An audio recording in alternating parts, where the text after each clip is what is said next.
Okay, ladies and gentlemen, it's potty time. Guess what I'm gonna... Hold on, let me get Boggles on here. Oh, Boggles! Hello. Hello, Boggles, it's potty time! That's right. Hold on. Before we go any further, say something. Hello? Keep going. How about a few more things? But the towel over there is disturbing me and I want to move it because it's very disorderly. So move my towel. At least I don't have to see it in my cam now. Okay, that's enough. Okay, I was just testing to make sure it was actually recording this time. Yeah. I actually prefer hearing it through the speakers and not having my head, the earphones in. Me too. I like having my ears free. Yeah, I like having my ears free. So when I plugged in the earphones last time. It cut off everybody's mic in Skype, so it was fucked. It was like I was talking to myself. I can't believe I didn't tell you. Like it makes sense. Like you put it in, it's not going to record through the microphone. Well, it records me through the microphone. It just doesn't. Because I was thinking, how is it picking up the sound? It's picking up the sound through you, Hold on, or through the speakers, I should say. Yeah. See, so okay. Anyway, unless you have some advanced program to it. Oh, you got some chocolate or something there too. I made a shake. Let me tell you about the shake. Okay, this is ice cream, banana, and nectarine. Okay, let me tell you about nectarines. A nectarine is like a hard fruit. It's like a peach. You want to put a banana peach in a shake, right? But once nectarine gets ripe, for some reason, it's juicy like a peach, but it's not like overpowering. It's just like so badass. And when I want to make it badass, well, not badass. Okay, when I want to make it different, like a kind of like a flavorful, I guess, I put a little spoonful of peanut butter in there. But once the nectarine is ripe, it tastes so good. You almost want to eat it before you put it in, and then you can't even fuck it up with a peanut butter flavor. So I was gonna put an extra scoop of peanut butter in, but it's so good this way, I can't touch it. Oh, you stay in shape for drinking all that stuff. Let me tell you, dude, about my work. What's that? Hold on, before you get to your workout, I love your mug. It's very festive. I like the lights and the Christmas mug. Somebody gave me this stupid Christmas mug. It says Season's Greetings. I like it. It lightens up the mood. Complete pussies. They say Season's Greetings. They can't say Merry Christmas anymore, so they gotta say Season's Greetings. Merry Xmas. Merry Hanukkah. Oh, yeah, I got kind of like a Christmas tree too. Yeah, all right. Nice. So we both have Christmas mugs, which is completely useless. Actually, it makes sense. You got the skinny one because you're skinny. I got the fat one because I got a belly. Yeah, completely useless for the podcast because nobody can see it, but we're both holding up dual Christmas mugs. Amazing. Yeah. One fat, one skinny. Sweet. Like Loyal and Hardy mugs. Okay. Yeah. So everybody's been crazy getting into workout. I think we've turned this into Workout Academy. I think this is like 24-hour fitness gym right now. Especially on the Google Hangout, we can do shadow boxing when we see each other. This is fucking amazing. You know what? You know what we're doing like that? You guys are so fucking annoying. I don't want to talk to you, but when you do cool stuff like that, I want to join in. I want to be like fucking. Yeah.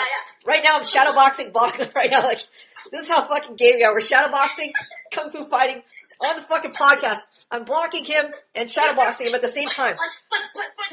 This is one of the most amazing activities I ever thought of. Now, here's the thing. I was thinking about this before we started the podcast. I thought, who invented Fight Club? It was a concept. Some dudes just said, hey, let's just... Well, first of all, some guy just wrote a book about it. But he came up with a concept in his head. And now it's like a phenomenon across the country. Not like we have fight clubs everywhere. They do have fight clubs literally. Like, I saw this documentary where guys get together and they get like old keyboards and like computer stuff. And they just fucking go, you should watch a YouTube video. It's like nerds. They have full on like keyboards. They just hit each other with keyboards. And they have different types of fights like that. So...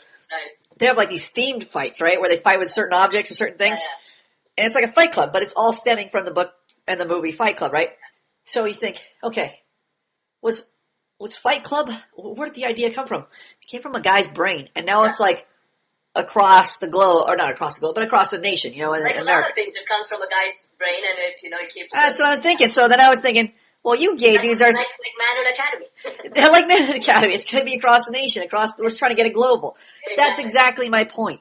So it's so amazing to me that this small little idea, it just comes from your head. Like you just think, what if two dudes just punching each other, just had a fight club, a secret club full of rules and whatever, just out of your imagination. And now it's a national, it's a cultural icon. It's a cultural mark in history that you can go, yeah, I know what a fight club is. I know what's referring to. I know the culture around it. Even if you don't know, like a foreigner, you want to know, like, what is this Fight Club? Yeah, what's Fight Club about? And now, here you are. You're starting shadow boxing on cam. Yeah. So, like, I want to be part of shadow boxing on cam. So well, the this rule is we need to take our shirts off. here's the thing. Yeah, the rule. And pants too. Why'd you stop with shirts? It was pants too. So you don't hit under the belt. The funny thing is, you guys, whereas you guys are total nerds, and I would not want to hang out with you guys in Skype for more than 10 minutes unless we're podcasting, which is, it's fun, but just talking to you normally. Like today, DVP, Death by Porn, comes in the chat room and says, hey, I want to talk. What does he fucking say? I think I read that. I think it scrolled by, but it said like something like, hey, I want to talk to you. Okay, drawing a blank, darn. Like the next 2 sentences he was done. Why? And I said, ask Boggles. Why did he draw a blank, Boggles? Because maybe he's a little intimidated by you, wants to impress you. Wants to yes, exactly. So what's the solution? He's a total puss. He's just like, oh, this is Plum. This is Superman in the chat room. Yeah. A name on the screen he's intimidated by. So what's the solution? The hot chick in the room. What's the solution, Just Boggles? start typing. I mean, he's going to probably type some nonsense, but gotta start somewhere and keep typing away. How do you get through it, Boggles? How do you get through a conversation with me without being intimidated, without wanting to ask for my autograph? How do you do it? What are those tips you have for those newbies out there who just, they see Plum's name on the screen and they're like, oh fuck, I don't want to blow it. I don't know what to say. Drawing a blank. Just start typing ASDF and just start starting a sentence after that. I don't know, convey your experience. That's it. I mean, the same thing, whether it's Plum or whether What's that mean? Convey your experience. How about convey your reaction to your experience? Convey your reaction. Why? Oh, I didn't know you wanted to focus on convey your reaction more than convey your experience. What's the difference? Tell me the difference. What's the difference? Convey your experience, convey your reaction, your experience. Why do we talk about conveying your reaction? Why do we say that? Your experience is what you're going through, experiencing, right? Your reaction is how you react to the stimuli that that you get through your eyes, ears, nose, taste. Right. So I guess when you say reaction, it makes it more clear as to what exactly you need to talk about.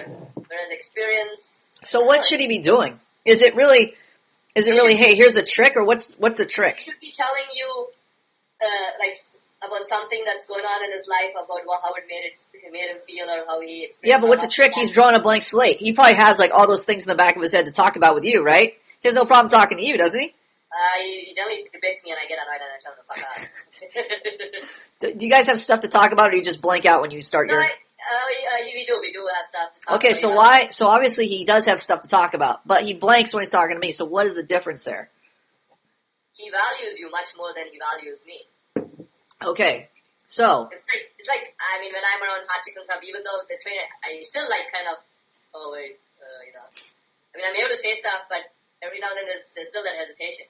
Yeah, but why? Because I value them. Right. So what is the solution here? What's the real problem? Is it not enough stuff to say? It's the perspective. It's the perspective. Exactly. But that comes with the trying, and I mean, see, the moment people type something, they're expecting like, oh wow, that's some amazing. I mean, and you're not necessarily going to get that, but you got to keep trudging along. Convey your experience. Simple, whether people are going to give you an applaud or not, keep conveying your experience. Keep practicing. Yeah. Keep training. Don't stop. Here's my advice. Okay, of course it's all perspective. It's what your realization is. Because with you, he could talk. So obviously he has things to say, but it's just you put a different person in front of him, all of a sudden he goes blank. So his perspective has changed. Like talking to Plum is a special event, whereas talking to you is just talking to, it's just like eating breakfast. He views you as a lesser person, so to speak. So he feels freer to talk. Again, it's all perspective. Once you practice training, you realize you are valuable. You realize, hey, Plum does want to talk to me. Once you have that realization, your perspective changes. Then you can unleash all those things you have to say. It's just that you felt you couldn't say. Mm-hmm. Again, training, because you have to say those things, and then the other person has to go, oh, I'm responding positively to what you said, and then you get the feedback, and you go, oh, see, I did have something that was valuable to say. But if you never say that, if you never practice, you never train, you're never going to realize that. You're never going to get that realization. It's just on paper. Like, everybody knows on paper, well, here's what you're supposed to do to get your expectations met. Here's what makes you valuable. Here's what makes you attractive when you express your reactions in a candid manner. This makes you attractive. So everybody knows that. Yeah. They already have access to the ebook. But the realization is the real thing you're looking for, not just the knowing it. Yeah. You're looking for the realization. You're not going to get the realization just by reading the ebook. Yes, you're not going to get it just by reading. You're going to get it by practicing and seeing it actually happen. It'll help shape your perspective, but the final bonding thing is the experience. Yes, the ebook kind of activates. It's like a solvent or something. I mean, it's great to know, like, when I go out there, like, Like, I already have a mental map of what's going on. Like, I know how chicks are gonna react. And I mean, I had some Yeah, the experience. ebook is very helpful, and it's like a map. It's like a security blanket. But you have to get past that and have the actual experience, so you no longer need the security blanket. Like, I don't go to the. I mean, I can read the ebook right now and go, oh, this person just, they punish my expectation by scolding me, and I need to punish their expectation by, ignoring that and restating my expectation. So I definitely have the map as a security blanket. It's like training wheels that I could refer to. But because I already have the realization, I care about my expectations, I can just do it spontaneously now. Yeah, second nature. Like, it feels wrong. Like, it's like you just care about expectation. That's So if somebody is stepping on my expectation toes, I naturally just respond, get the fuck off my toes, right? It's not like, they're stepping on my toes, what do I do? Yeah, like, do I look at the ebook? And also, like, over time, you're not going to be like, oh, what's the best form of pain I should apply here? I'm sure when you're new and you haven't practiced getting your expectations met. I haven't practiced enough. Like last night I was at my cousin's engagement, and, it was with one of my cousins, and he was being annoying, and for a moment I was thinking, oh, wait, what form of pain, how do I punish this? Yes, do I ignore them? Do I scold them? Do I disagree with them? Do I punch them? What do you do? So all these thoughts are going through your head. Because when you start caring about your expectations, some people, you don't want to talk to, you don't value them at all, so you just completely ignore them. You just walk away because you don't want to deal with them. Other people, you realize you're going to deal with them more often, so you got to correct them. So you got to scold them, you got to disagree with them. So it's kind of like just a natural response to your expectations and what your expectations dictate. They really dictate what you're going to do or how you're going to apply pain. So, what else was I going to say? Oh, I totally forgot I had an important point I was going to talk about. So we're talking about expectations, managing the expectation. The ebook. Okay, so I made some changes to. I made changes to some of the sections, and I moved acceptance out of the pleasure section. I didn't really consider acceptance to be part of the pleasure section. I moved it to part of exposing disorder, and if you read it there, you'll see how I explain that. Accepting somebody, I don't really see it as being pleasurable. Yeah, so I moved that, and it really has to do with something else. So it has more to do with like accepting the disorder that's prevalent. Well, yeah, it has, because like if you, for instance, if you're dealing with somebody, acceptance is really like okay. Here's two things. There's things that are under your control, right? Let's say I'm the boss of the employment, right? And you're the employee. So you're under my control. Yeah. So I'm accepting responsibility for that because I dictate how the company runs, because I can control you by your paycheck and by firing you. So I get a positive and negative incentive to control you, right? Yeah. If you do your work, you get a paycheck. If you don't, you get fired. So I'm accepting responsibility for that because it's under my control. Mm-hmm. Acceptance is something is not under your control, but you're willing to accept responsibility for it. Like let's say a small child, for instance. Let's say you have a child and you're raising it. Well, you're teaching it how to behave, but it's not always going to be behaving. Sometimes it's going to cause problems for you. Sometimes it's going to get you in trouble with other people. If your kid steals something, you have to go down to the police station, bail them out. What's that? You accept that behavior as part of having a child. I mean, that comes with it. Yes, so part of that, dealing with the disorder, is first accepting the person, letting them know, look, because you don't have personal responsibility, you're not responsible for yourself, I have to be the parent. I have to accept responsibility for you. That means I have to bear you as a weight on my shoulders. If something you cause problems for me, not just for you. Well, I think that's something I've had difficulty with because, I mean, guys come on the forum and I just expect them to, behave all like proper and shit. And exactly. It's just like the students. You're all retards and I have to accept responsibility for you. I have to accept you. Now, I could reject you. I could say, don't become a student. Some students I have rejected, like Arash. He's the gargantuan or something on the forum. Try to join the in-person class. But after meeting with him, I said, this guy is fucking out of his mind. So I wasn't willing to accept the responsibility. I wasn't willing to accept him. I rejected him. Yeah. But there's other students who are, are problems. Now, that's not to say I wasn't gonna take Arash in the in-person program, but I was willing to take him in the online program. Yeah, so I'm gonna accept him to a certain point. You understand that? It's just like, let's say, a gay dude. I don't agree with, his, what he's doing, whatever, but I will accept him as a human being because I feel he has a value as a human being. He's just like me. So we accept people, we accept certain responsibility, we agree to become responsible for people up to a point. Yeah. So that's part of acceptance. And the acceptance part allows you to deal with the disorder, because if I never accepted you as a student, or I've never accepted DBP as a student, there'd be no way for me to teach you how to become responsible. In order to do that, to correct you, to guide you, etc., I first have to accept you. That means I have to take responsibility on for you. So I have to become responsible on your behalf. So I moved that into the exposing disorder section. Also, let's see. That reminded me of something. So that's kind of like for students, it's like when you're dealing with a new, like a disorderly person, it's accept, give them some incentive, and then try to, roll with your expectations. Yes. Rather than as soon as you see them, fucking asshole, Yes, you could say, hey, you're a fucking asshole, do it this way, but because they're already, dysfunctional, it's very unlikely they're going to do that. If it was that easy, they would do it by themselves. Yeah. So you're required for guidance, but you're also, part of that guidance is you have to accept them as a failure. You have to accept the problems they're going to bring you. And I know the students bring me problems too. Yeah. So it just depends on the person you're dealing with and how much of a problem they're going to cause you, and you have to think, how much capacity do I have to manage this person? Yeah, how much headache and how much headache versus how much return I'm going to get versus etc. All of this. Yeah. So when I'm dealing with a new prospective student, that's what I got to consider. I got to consider, well, this guy is going to be a fuck up. I just got to realize, or I just got to determine how big of a fuck up is he. Is this a serial killer? Is this guy already murdering small children? And now I want to be responsible for this guy? No. Or is this guy, maybe he's social misfit, very dysfunctional, obnoxious, I don't know, whatever problems he might have. And if I feel like I can handle this guy, I can handle the responsibility, I can make myself accountable for this guy, then I will take him on as a student.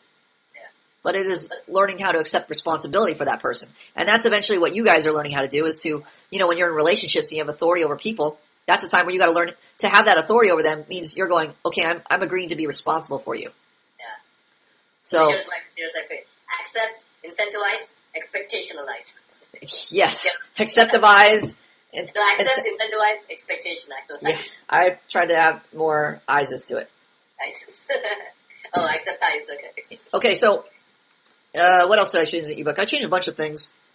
I also changed something from, what was it? Disapproval. I got rid of approval and disapproval. And I just made them praise and to praise somebody and to reject them.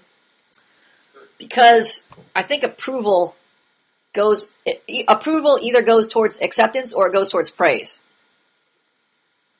So I don't think it's necessary to make an extra category. So I got rid of approval. Okay, so it's a form of pleasure. So instead of saying like I'm punishing you with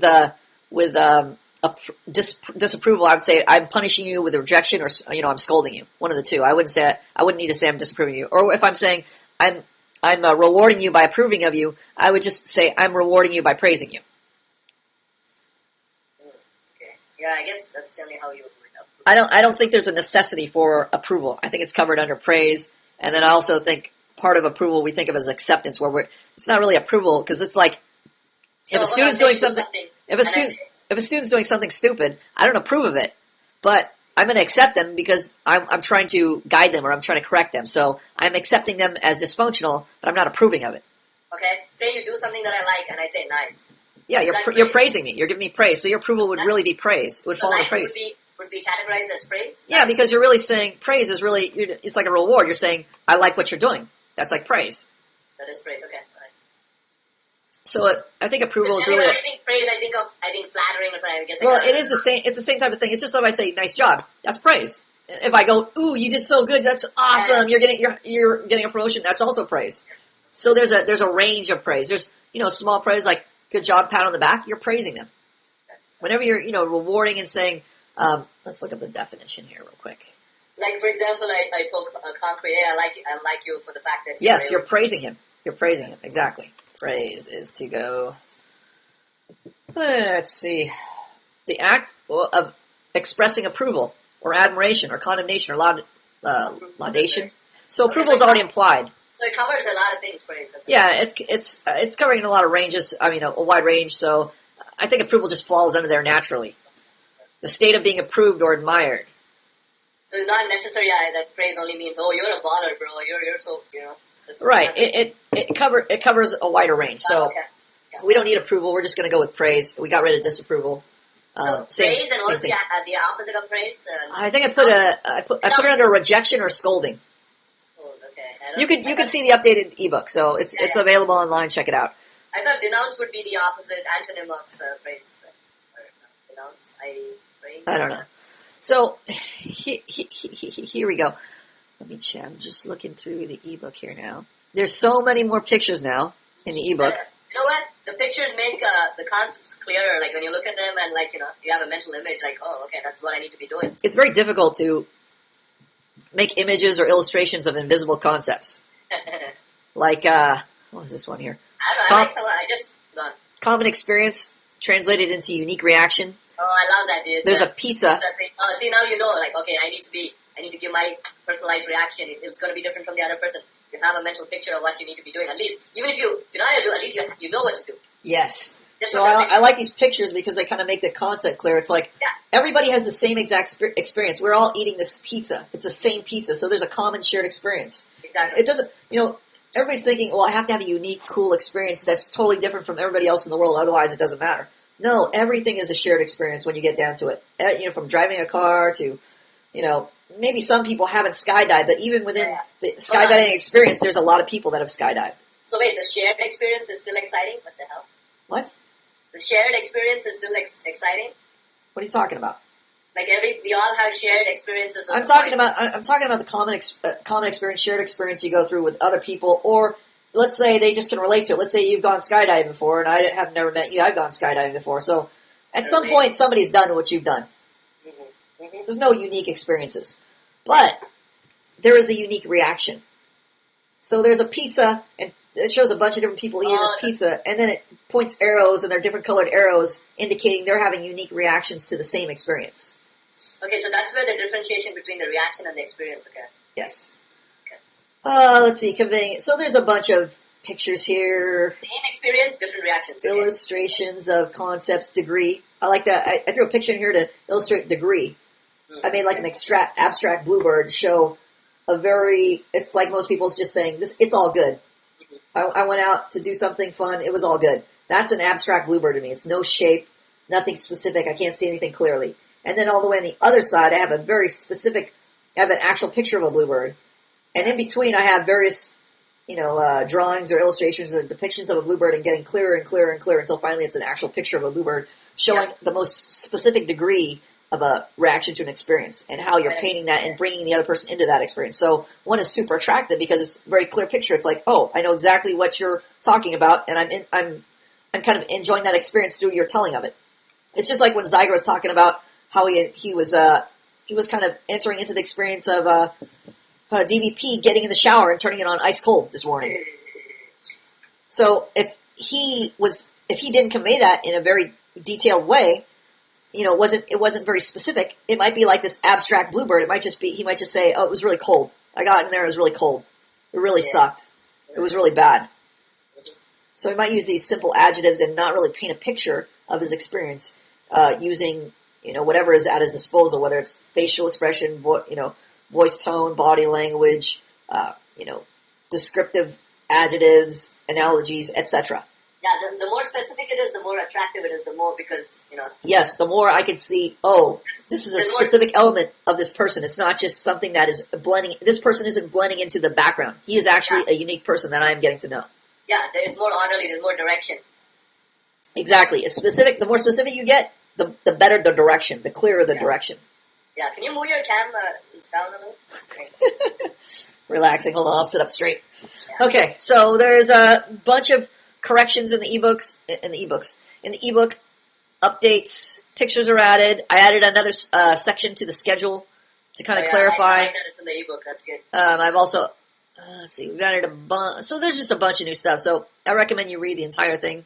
Yeah, entire thing. Like now, some of the guys are like, oh well, like Blue. I already read parts of the ebook in the past. I'm like, no, read it again, man. There's a lot of changed stuff. Yeah, read the whole fucking thing. I didn't write this ebook, or I didn't, go through all the trouble making all these pictures for me. Yeah, because some guys are like, yeah, the feminism stuff, yeah, that's probably the same. But even that you refined it. Yeah, there's other stuff in there that's been refined too. So go through that section again. I even put a picture of here. There's a picture I really like. It's an old like Italian picture, black and white, and one guy's riding on top of the other guy's shoulders, and he's saying broski. I was going to ask you. I didn't read it yet. And the Italian guy is saying Mayor McBrosif. So it's a touching picture, and I put it in there. Instead of the other two dudes shaking their hands. And there's I made two zombies shaking each other's hands. This is most of the people you meet. Hello, nice to meet you. Yeah, I'm fine, corporate, thanks. Cold corporate, soulless interaction. It's like talking to Harpo without his exclamation points. Hello, I'm Harpo. Nice to meet you. Nice to meet you. So I've gone through the trouble of making all these illustrations to make these concepts so much clearer. So if you don't read it, fuck you. I hate you. Those who don't read it should get 50 whiplashings. Yes, you should be whiplashed. Okay, so I'm really excited. It's finally done. I can't wait to get started on the movie. I'm going to make a movie about manginas. Oops, I let that out of the bag, but that's my next you movie. already made one, you mean? No, that was just a teaser. I need to be more specific so people realize the problem. Because if you're not specific, people just go, yeah, that's kind of a blanket problem. That's kind of just some issue that might or might not concern me. But this is going to be specific. I'm going to show ways in which people are emasculate. I'm going to reference actual movies and things that you see on a daily basis. Well, what if people think that's something that comes with modernity, like the post-industrial age that we are? What's that? Some people like think, like that's how things are in the future with technology and all this post-industrial urban setting. People sometimes think that this is it just comes with a package, like it just comes with a package. I don't know what you're talking about, but we'll move on. Okay, so let's see. Let's get to our list, shall we? You got it open? I got it open. I'm opening it right Podcast notes. Google Docs. Google Docs. Enter has been pressed. Podcast notes. Okay, there you go. I don't know if I put this one on here. Let's put this one on here just to make sure. And by the way, we need to cover the EM guidelines because nobody knows what the EM want. Fucking EM guidelines. Hate covering that because everybody's an asshole. Let me Every tell. time you always find something that I'm like, what the hell do you want, man? I hate everybody on the forum because they're fucking terrible at following EM guidelines. This is part of accepting the students. I kind of realize right now, I'm like, you know what? Students are retarded. I just need to gently guide them to follow the EM guidelines. I know they're going to fuck up. I know the EM guidelines, I try to make them as crystal clear as possible. And even as clear as I make them, it doesn't matter. Students are going to fuck up. And even you've been here forever, and you're like, what did I do wrong? Yeah, you didn't even bold the names of the speakers. So just basic retarded but things. But then I fixed it, and then... Just shut up. Just shut up. Okay, so we're going to go... Shut up. We're going to go through the EM guidelines. And I realize we need to do this because this is a classroom. It's really out of place for me to be so frustrated with you guys because you're learning to do this. If you knew how to do this, you wouldn't be here. So this is part of the acceptance part. This is why I moved that acceptance part to the addressing disorder in others section. Okay, so first up, put your spaces between new paragraphs. Separate your paragraphs. I don't want to see a big wall of text. I fucking hate looking at big walls of text. That's how I used to write. I used to write in just one big, huge, like I could write a 10-paragraph essay with no paragraph breaks at all. That's how I'd write. And I wouldn't care, because I wouldn't care about the reader. Like, you would have to read, in my mind, I know when I'm transitioning to a new topic. I know when I'm changing gears. But you would just be reading, all of a sudden it switches, you're like, oh, what happened here? I didn't give a fuck about you as a reader. Why did you write like that at one point? Because I just cared about me. I was writing for me. I wasn't writing for you. If I'm writing in a diary, what the fuck do I care if it looks like? What do I care if it's upside down or backwards? For me, I never got that. Why would I write for me? What? This is part of what you don't understand. This is like expression post. It's like going to run outside at the beach or something. You're running around outside. Why are you running around? Nobody's running with you. Why are you running? To work on your muscles to get to your fitness. Right. But what about everybody else? What do you mean? What do you mean? What I mean? I'm talking about what about everybody else? Your muscles aren't. You're getting strong, running your legs, but you aren't benefiting their muscles. No, you're not. You're doing it for yourself. Well, same with writing. What do you think writing accomplishes if you just do it for yourself? It gets stronger. Your writing skills get better. Your expression skills improve. You ever done any math problems? Yeah. I've done. You ever done math problems without me there in the room? Yeah. Plenty. What do those math problems do for you? I wasn't there. Why were you doing them? For some reason, with writing, I always have, I write something, I gotta show it to you, somebody. I never thought of it the same way. This is why you're terrible at expression. I can write, and I can be perfectly fine writing for myself if I'm writing in a diary or something, and I used to do that. It's always great to get feedback, because that makes it writing like a conversation. It gives you more incentive to write when you know other people are reading. But also, you should just write just because you're training, you're practicing your expression, you're learning how to organize your thoughts. Like if you're thinking about something, it's a great practice to write it down because you can only hold so many thoughts and ideas and tangents in your brain at once. Yeah. If you put them on paper, you can start organizing them. You can start organizing your thoughts. You can start thinking more clearly about those things you're organizing. So what is the satisfaction? Okay, when I solve a math problem, I get satisfaction when I get it out. When you write a good paragraph, when you write a good sentence, you'll get a satisfaction from reading it. It's like when I go back and some of the students enjoy things I wrote, and I go back and I read them again, and I go, oh, I like that. Same thing. I need to do that more. I haven't developed. It's like if you made a movie, right? Oh, you know that movie we made, the feminism movie? Yeah, I like watching that sometimes. I go, oh, I like this part. I like this part where all the inventions come in, and it's all, orchestrated and choreographed to the music. Okay, I can see what it is. I mean, I have a few expression posts that now I like. I'm like, oh, I actually like that. I need more of that to engrave. Exactly. When you start writing and it's enjoyable, even you can enjoy it. Okay. It's just like, you make a sculpture. Yes, it's better when other people appreciate it, but you could still look at it and go, I made that sculpture. I am enjoying what I made. Yes, when you paint something and you look at the painting you made, you're like a famous comic book artist and you draw this awesome, comic book character, and then you look at it and go, look, that's awesome. I like it. Okay. Now, everything should eventually go towards a shared experience, like your writing should go towards a shared experience with another person. But initially, it starts with you. Okay. Just like everything else. It always starts from you, and then it branches out to other people. Okay. So what's the moral of the story? Write, even if you're writing for yourself. You should be able to write for yourself. No, the moral of the story is put spaces between new paragraphs, you assholes. Yeah, that too. Okay. Totally. Yeah. And then I have a wrong example. I don't think I need to read a wrong example here, but there's no spaces. The right example, there's spaces. Amazing. Spaces between paragraphs. Amazing. Bold the names of the speakers and put spaces between their names. I give an example of a bad example of what not to do. And then I made an example of what to do. Bold your speaker and put a space between that and the next speaker. So the bolding is for clarity, to make it easier for you. I want to just look at it and go, oh, that's who's speaking. Very simple. Very simple to find the conversation. Very simple to distinguish the speakers.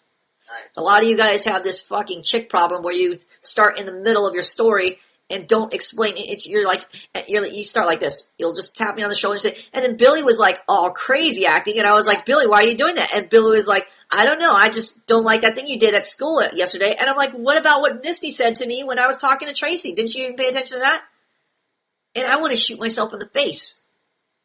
Right? I thought you want to shoot the student too. Yeah, I want to shoot the student. I want to shoot the student first, and then I want to shoot myself in the face. Because I have no idea what's going on.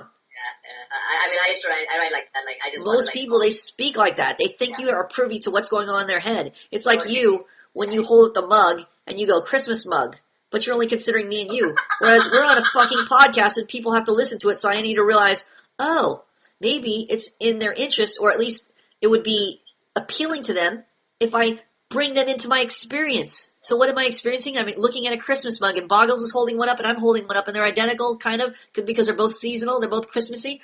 Oh, now I understand why you guys are laughing like fags, and now there's no visual. I just get caught up in the excitement, man. Yeah, you get caught up like a little kid. How about you start realizing there's other people that need to enjoy your expression? Okay. Enjoy your experience. To be brought into your experience. Alright, that makes sense. As you socialize more, you'll realize socialization involves other people, which means you need to start taking the other person into consideration when you're speaking to them. Not just me laughing and having a good time. Yes, not just you laughing with me and then nobody else knows what's going on. Why do they even care? This is the problem. This is why people don't care when you're speaking, because you don't consider them, so you don't speak to them. They have no context, they don't know what you're talking about, and you don't bring them into your experience, so they don't care about you. So when things happen to you and you complain about something or you're happy about something, you say, look, I got an A on my test. Well, they don't have a relationship with you, so what the fuck did they even care that you got an A on your test? Yeah. I think this is one of the things we talked about last podcast where everybody got all cut off. But let's recap that. What did you remember about the relationship? as it pertains to your expression? What's the important thing there? Your expression should help create relations with others. Yes, that's an overarching picture, but give me the bad example, and then give me the good example. Of how not to create a relationship with others? Yes. Well, as soon as I see new students, I see other students on the forum, and even they're little, like, they don't do something I don't like, I just want to call them that they're retarded and tell them to do it my way, or, shut the fuck up and tell them to fuck off. But that's not a good way to create a relationship without giving them any incentive or reason. They're not, just starting off at, coming up with a whip and hitting them is not going to help form that relationship. Yes, okay. What about when you're just writing? You're writing static words on a page.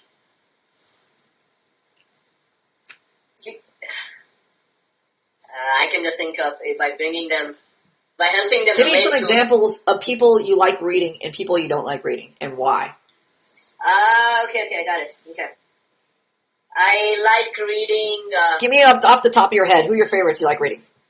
Well, I like reading you. Other than you, I like reading... Why do you like reading me? Why did you mention me? The way you write is very simple. Like, I can follow along in the story. Like, it's very clear. You don't try to, really impress me. You just, lead me along through this. Aren't there other people that write very simply? I'm sure there's people you don't like that write very simply. Who are some people you don't know anything about or you don't care about reading? Off late, I don't read Dr. Chud so much. Why don't you read Dr. Chud that much? He actually paints some good pictures and analogies, but I don't know, it gets too draggy and boring. I lose track. Why do you lose track? Alright, so he painted some good word pictures, so what? And then he's talking about... Why don't you care about him? I have the same problem with Dr. Chud. This is exactly what I'm talking about. I read his posts, I skim read them. I try not to read them. They're long. I can read them. Let's say if I was teaching a writing class, like how to be descriptive about a wall, or how to be descriptive about a cat. I might reference some of his paragraphs. Here's the thing. Okay, when I read book, I can feel the book. I can feel some excitement, some emotion. Like he's talking about how he wants to go and do something, or I don't know. There's something he is more in that post than this guy just creating some word pictures. Than Dr. Chud, let's say, how about Boak talks about cutting down trees. Yeah. And Dr. Chud talks about his wall. They're both talking about inanimate things. Why do you care about Boak's rendition of his story about inanimate things, and you don't care about Dr. Chud's inanimate things? What's the difference? Boak is more present in his experience of the inanimate thing than the Dr. Chud. Dr. Chud is talking. What his experience is giving me? I don't know, I guess no. Book's attitude goes into the No. Okay. What's the difference? I know the other concept where Dr. Chud is not really talking about developing relationships with other people and stuff. What is the difference? Let's say, camera fixing again. I have to go back to Amateur. Amateur. You know Amateur? I remember him, but now I don't. Okay. He wrote, he only wrote 3 posts. Okay, so I don't remember him. Do you care about his posts? No, I don't even remember that dude now. Why not? If you don't keep posting, I'm not going to remember you. Well, Dr. Chud keeps posting. It's too boring, it's too plain, I don't know. Amateur is plain? It's not, something doesn't seem it's not lively enough, I can't point my finger on it. There's no relationship. Did you hear what I said? Yeah, I heard it. There's no relationship. What does that mean? There's no relationship. For some reason... How's your relationship with Boak? Much better, What do you mean much better? I like talking to him. So you talk to him? Pardon? You talk to him? What about before you even talk to him? I want to talk to him. I wanted to talk to him. Boak is not only writing about people, relationships, eventually what we want to include in all our writing. Okay, he also writes about how he wants to grow, evolve, what he wants, his plans. There are things he's talking about that are related to life experience that are outside of inanimate objects. They have to do with relationships. He talks about nature. He talks about... Nature is an inanimate object. That's trees. If Boak wrote about trees and cutting down trees all day, You would not like to read about Poke either. Well, actually, I strike that. You would. There's a certain thing that has to happen before you start caring about Boke writing about sawing down trees. What has to happen first? What has to happen before you start caring about Dr. Chud talking about his wall? I have to develop a relationship. Yes, like I have to have some kind of, I guess, to develop or start. I don't know. Do I talk about any inanimate objects? Yeah. Like what? Like you just talked about your coffee mug in this podcast. Yes. Why did you care about that? Because I have a relationship with you. Like you're like my instructor, and I've known you for a while. Yes. So there is a warmth there. There is a good feeling between us. Yeah. So now when I talk about inanimate objects, you care because you realize I'm having an experience of them and it affects me. And because it affects me, who else does it affect? It affects me. Right. Why does it affect you? Because I care about you and I want to know. Yes, because it affects me. Yeah. So if it affects me, it affects you. It's inanimate or animate. If I'm talking to a person, I'm having relationships, or whether I'm talking to inanimate objects, whether I'm talking about inanimate objects, like a mug, or a car wreck I had, or a favorite painting I saw, or the color of my walls. Yeah. It matters to you because now it's you talking. It's Professor Plum talking. It's the person I care about talking, not just a stranger talking. What Dr. Chud completely fucking doesn't realize is that he is talking he's talking about walls or inanimate objects, and there's no relationship with any of his students, so who gives a fuck? Who gives a flying fuck? So how is Dr. Chud going to develop his relationship with me? Well, what do you think? I keep talking to Chud and saying, hey, this fucking sucks, I don't like this. What's Dr. Chud's response? I haven't read his post lately. Exactly. More posts about his wall. That's his response. No acknowledgement of the professor. What does that mean? Socially incompetent. Yeah, we know that. What does that mean? No acknowledgement of the professor. He's not putting the effort to build a relationship. I mean, if you have to acknowledge the other person in order to... If you're not acknowledging somebody, it means you're not in a relationship with them. If you're not in a relationship with them and you're writing to them, because essentially you're writing to every student and the instructor at the academy, the instructors at the academy, right? Yeah. You're basically trying to build a relationship with the students and the instructors. Yes. But if you don't respond to the students or the instructors, where the fuck is the relationship? There isn't. At the very least, if you don't want to talk to the students or the instructors, okay, you better start talking about something that matters. What ultimately matters? Relationships. And if you're not talking about relationships and you're just talking about your coffee cup, your coffee mug, your wall, who gives a flying fuck? Okay, so I mean, Dr. Chud, whenever he learns something, he says, "Oh, I learned something. It's always like he's I always imagine him in a capsule. Isolated learner. Yeah, in an isolation tank. Just talking about the things he learned. Who the fuck did he learn them from? The frog jumping around in a well. Who did he learn them from? From you. Yes. So we should say, hey, Plum, this thing I learned from you. Instead, he always talks about the academy like this removed third-person thing, this other entity, this inanimate object. He's at Hogwarts. Hogwarts taught me. I learned this about social interaction. It's like he's making an announcement to anybody. There is no personal relationship with anybody. I'm trying to think why he would do something like that. Like, I don't have a problem saying I learned things from you. Like, why would you know what? Regardless of, whether he acknowledges me or not, that's irrelevant. What is relevant is the relationship. The relationships he's not building. If he's not working to build a relationship with the instructors or the students, there's no point in socializing. There's no point in writing. Yeah, I guess he kind of says it like, "Oh, I learned it from Stanford." That's irrelevant. The point is, he should be working on socializing. This is a social academy. This is learning how to socialize. If you are writing, this is part of socializing. Do you realize that writing is part of socializing? Anytime you're communicating something, you're attempting to socialize. Well, I think now that you're emphasizing, because in the past we're like, oh, convey my experiences, I'm done, man. I'm done here, brother. Okay, if you're writing, great. If you're going to write in your journal, you don't need the academy. You could just buy a piece of, a notebook and a pencil and start writing. That will work on your expression. That will work on organizing your thoughts. But if you're working on your social skills, that means you need to start working on building relationships with people you don't know. Part of building relationships means, hey, I don't know you. I have to get to know you. I have to interact with you. It is a given. If you do not interact, You will not learn how to form a relationship. Who's the next fuck we need to talk about now that we're on this topic? DKO, the Fruit Loop Master. Huh? DKO, in terms of the expression? Are you still referring to the expression context? No. Who's the other major fuck up we don't care about? Just go down the list of the expression posts and look and see who don't you care about. Well, you don't care about DKO. Yeah, I don't care about DKO's posts. I just skim read them. Same problem, but that we've covered it with him. Yeah. I think it applies already to DKO. DKO, just replace Dr. Chud with your name and you'll get the idea. Okay. Who's the other guy? Let me see. Honing your expression. Who don't you care about in this list? Did you even read this list? Which, in the podcast notes? No, in the honing your expression. Well, I have a whole bunch of people's expression in front of me. Go to page 1.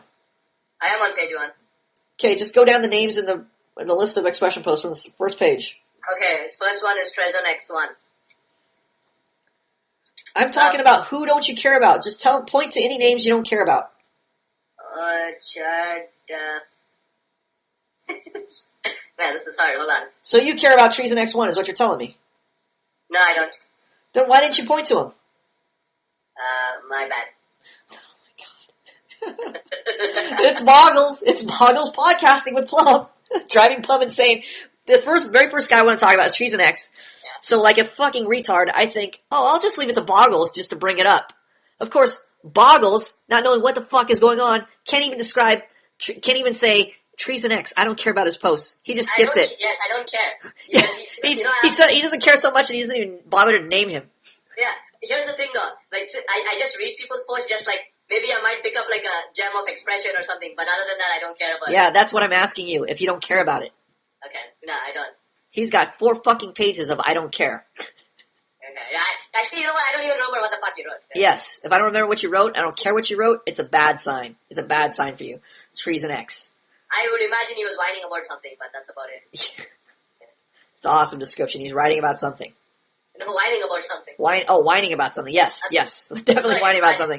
I mean, I guess that's the usual how you start off. You start off whining and then you start writing. Oh, let's see here. My notes are cover Treason X's bullshit excuses for why you can't write an EM report. Oh, now I remember. Yeah, he's the bullshit excuse guy. Okay. Yeah. He said he works in a quote, fast-paced environment. Obviously that means guys are flying at him with quotes or they're flying at him with part requests that they need for the auto center. I don't know. He works at an auto center or something like that. I'm just going to imagine Pet Boys just for sake of convenience here. Sears or Pet Boys. Okay, so he's in the parts department and there's 20 people. Hey, give me that I need that A-socket wrench and I need that bolt for the tire and I need the ASAP. Get on it. So he's in a fast-paced environment. No time to make an EM post. Yeah. And he says he loses his pens or his pencils. So he can't keep a pen or pencil with him because he always loses them. Well, yeah, I mean, when you're lazy and stuff, you tend to lose stuff. Like, you always have to keep. Can't he fucking glue that to him, or like they do with retards, get a lanyard and tie or glue or tape the end of the pencil where the eraser is onto your neck, onto your lanyard, so it's hanging around your neck. Then we retards don't want to appear cool to other people. We don't want them questioning. I guess you could put it inside. Okay, so he says it's too loud for his phone recorder. He must have like a one of those ancient 1960s phones. I don't know. I guess, yeah. So we got fast-paced environment, loses pens and pencils, and too loud for phone recorder. Mm-hmm. I guess the guy can't write an EM report. How are we going to help this guy if he can't write an EM report? Do you have any other ideas? Because it seems like there's no possible way he could write this EM report. Well, I mean, I can identify with his bullshit excuses, but... What's your suggestion? As a seasoned student, here's a double-edged sword. You're a seasoned student on one hand, but on the other hand, you're Boggles, the seasoned student. I'm lazy fuck. So, what's your? I can help with the identifying part. What's your take on this? He's got a fast-paced environment. He loses pens and pencils, and it's too loud for his phone recorder. What's your take? I guess when he takes his bathroom break, just go and record then. No, how about your take should be, what the fuck is this retard even talking about? Fast-paced environment. What is this guy working in a missile silo? That should be my ideal response. Yeah, that should be your ideal response. Empathizing and trying to see, empathizing. Oh, this guy's having trouble keeping his pens and pencils. Let's invent a wrist pencil holder for him with like a microchip in the pencil. So if it drops, he can just go to some center in his computer, enter in the microchip number, and trace the pencil back to its origin, and he'll be able to locate it. You know what? I had an idea of where I wanted to RFID all the things in my house. RFID, like put a chip on it, so I know where everything in my house is. Yes, that's a solution to your laziness, is to get a microchip for everything. Yes, Fuck. but I mean that will be the future someday. But You know how you could have a budget? You know, you could save yourself like thousands of dollars on all these microchips and just invent a machine that just kicks you right in the nuts whenever you forget your pencil. that's another option. I can just come down there right now and just hit you in the nuts. You would never lose your pens or pencils. I guarantee Yeah, you. that's the old school way. Yeah. Yeah, the old school way, the common sense way. Yeah, the common sense, pure functional way. No bullshit. Too loud for phone recorder. Fuck. So this guy. Oh, I think the other excuse is I don't have a good memory. So doesn't have a memory. Yeah, I don't have a good memory either. So fast-paced environment, loses pens and pencils, too loud for phone recorder. How did this fucking guy get a job? If you came in your boss and said, "Look, boss, I know you want me to keep records for the company, but we're in a fast-paced environment. I can't do that. Things are moving too fast." well, And your boss says, "Hey, how about you just carry a pen and pencil, a little pad of paper with you, a little notebook with you, and just record stuff." And you tell your boss, "Boss, look, I would, but I lose those pens and pencils. I'm just a fucking idiot. I can't figure out where those pens and pencils go. They jump out of it. You know, they're very expensive. They cost what, like a nickel, 10 cents, 20 cents a piece. If I buy a box of those, I'm out $1. Boss, I can't do that. I'm going to lose those things. I don't have a microchip system." I was calling this guy Boggles. He's on this forum I'm at, and we're working on a microchip system. So, I lose my underwear. I put the microchip in there. I lose my dick. I put the microchip in there. I lose, my mug, my Christmas mug. Aunt got me for Christmas. I put the microchip in I there. didn't think of the dick, but other than that, I thought of everything. The underwear. Great. Yeah. Boss, and your boss says, well, "What about just record it on your phone or something. Buy a little recorder." Boss, it's too loud. Too loud. People are talking. It's too loud. Boss gonna say, "All right, then fuck off." Boss gonna say, "You're such an amazing worker. How do we get you when can we get you a promotion in a company car?" Yeah, I mean, well, most people when they're getting a job, they're not gonna be. I gotta tell you, this guy's a fucking asshole. Let me tell you why. Okay, it's not that he's failing. I expect failure from students. Failure is perfectly acceptable here. There's no problem with that. Yeah. So I'm not pissed at the failure. What am I pissed at? It's what I used to do, and I cut down now the bullshit excuses, which I used to do like all the time. Well, yes. In your case, the bullshit excuses. In his case, also the bullshit excuses. Well, what else? What pisses me off? Like, each time I guess I can't do this. That's the bullshit excuses. What else? What pisses me off? He's not trying to build a relationship, even though you're lending out your hand to build a relationship with him. Yes, it is. It is refusing help. But okay, that's part of it. What's the worst part? What do I hate the most, other than the refusing help and the bullshit excuses? Not acknowledging. No, that's part of building the relationship. Yeah. Give me a clue, man. I'm kind of. Give a clue to the. I just did give you a clue. I know. It just makes me sad. I hurt my finger. Oh, the whining? Yes, the fucking whining. That's part of the thing here. No, why do I hate the whining? Oh, the self-pity, like I do that. Why do I hate the whining the most? Because when you whine, you can justify being where you're No. at. Why do I hate the whining the most? Because you sound like a bitch. I don't know. No. It has to do with the refusing the help part. When I whine, I'm not listening to your... It's like, here we go. It says, let's see here, blah, blah, blah, blah, blah, blah, blah, blah, blah, blah. Where's EM post? Did he make an EM post? I think he might have. I don't know. I don't care about that guy. What makes them so painful is blah, blah, blah. No. We need to go to... He's okay in the chat sometime, but other than that, his posts, I don't We know. need to go to... Yeah, super cool guy in chat. Good for him. Let's see. We need to go to the EM Center. And let's look. I think he might have posted something in there. Let's see. Let's go to the EM Center. Cheese and X. Journey to Understanding. Oh, fuck. We got it. He's got his first EM post ever. I'm shocked. Oh, he does? Oh, yeah. I can't wait. That your assignment is to grade that. It's to go through that. That's your very first assignment is to go through that. Alright. Okay, but before that, I'm going to go back to his expression post. I think it's one expression post back. You read it. I'm not going to read it. Which one? Yeah, Page 3? You're going to take care of his EM post. I'm going to take care of the expression post, okay? Alright. This is the one that drove me nuts. Well, all of them drive me nuts, but this one also. So you wrote a wallet. He says, I would like to not have that as a state. Let me see. Where did he start that at? I would like to not. Control F. I would like to not. Okay.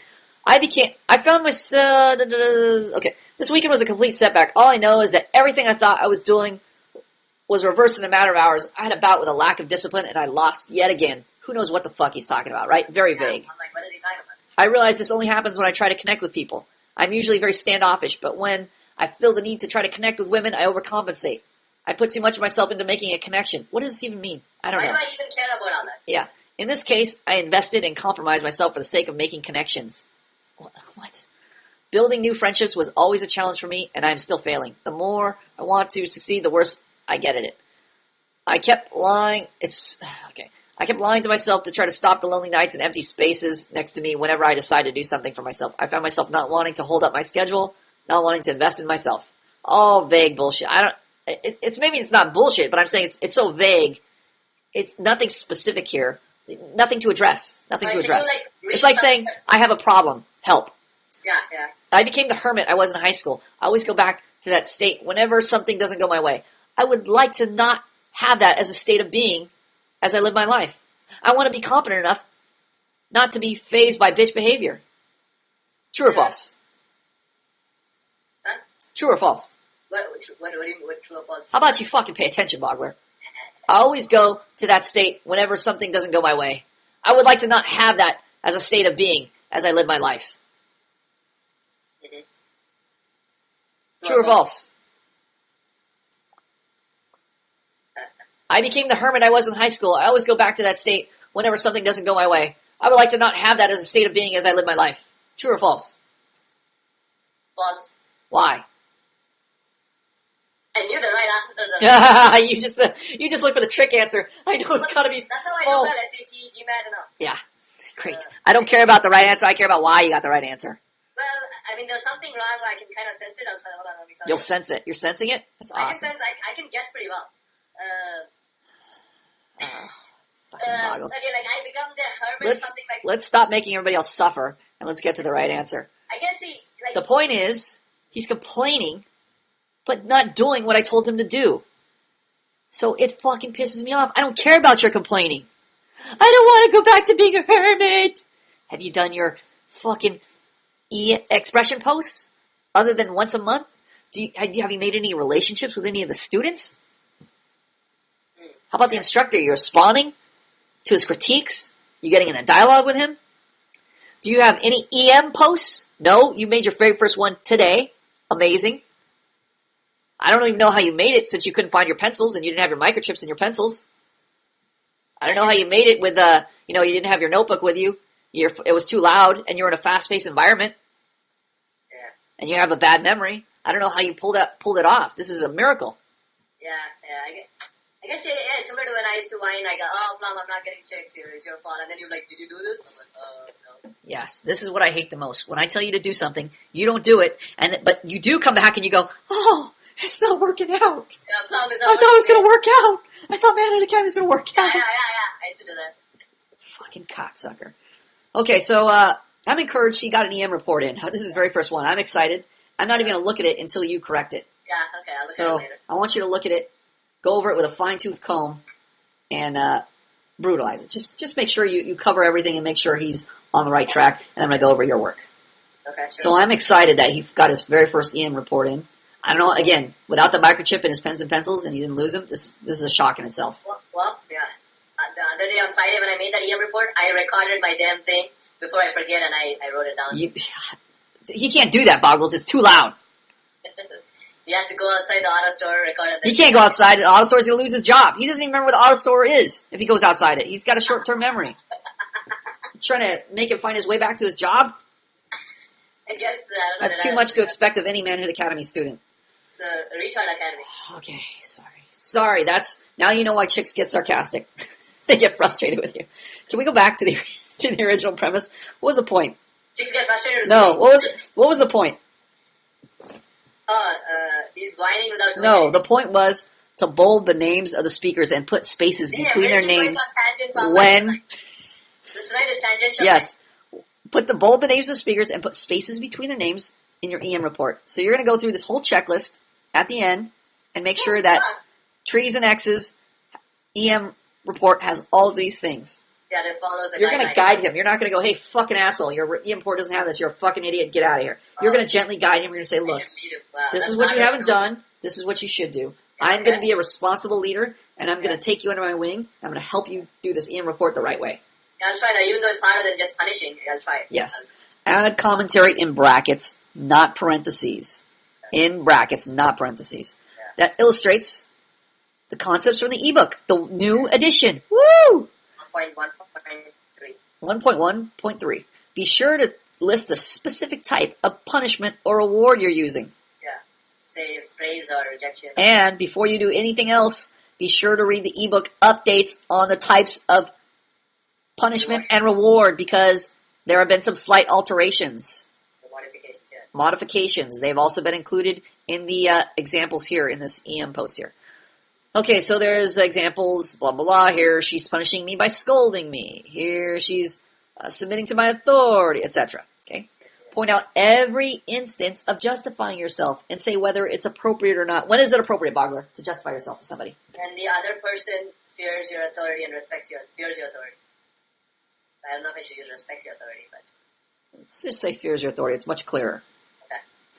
So when the other person is fearing your authority, Or submits to your authority. submitting to your authority, same thing. Fearing your authority, submitting to your authority. Because, I mean, same thing. Oh, Means they care about your expectations.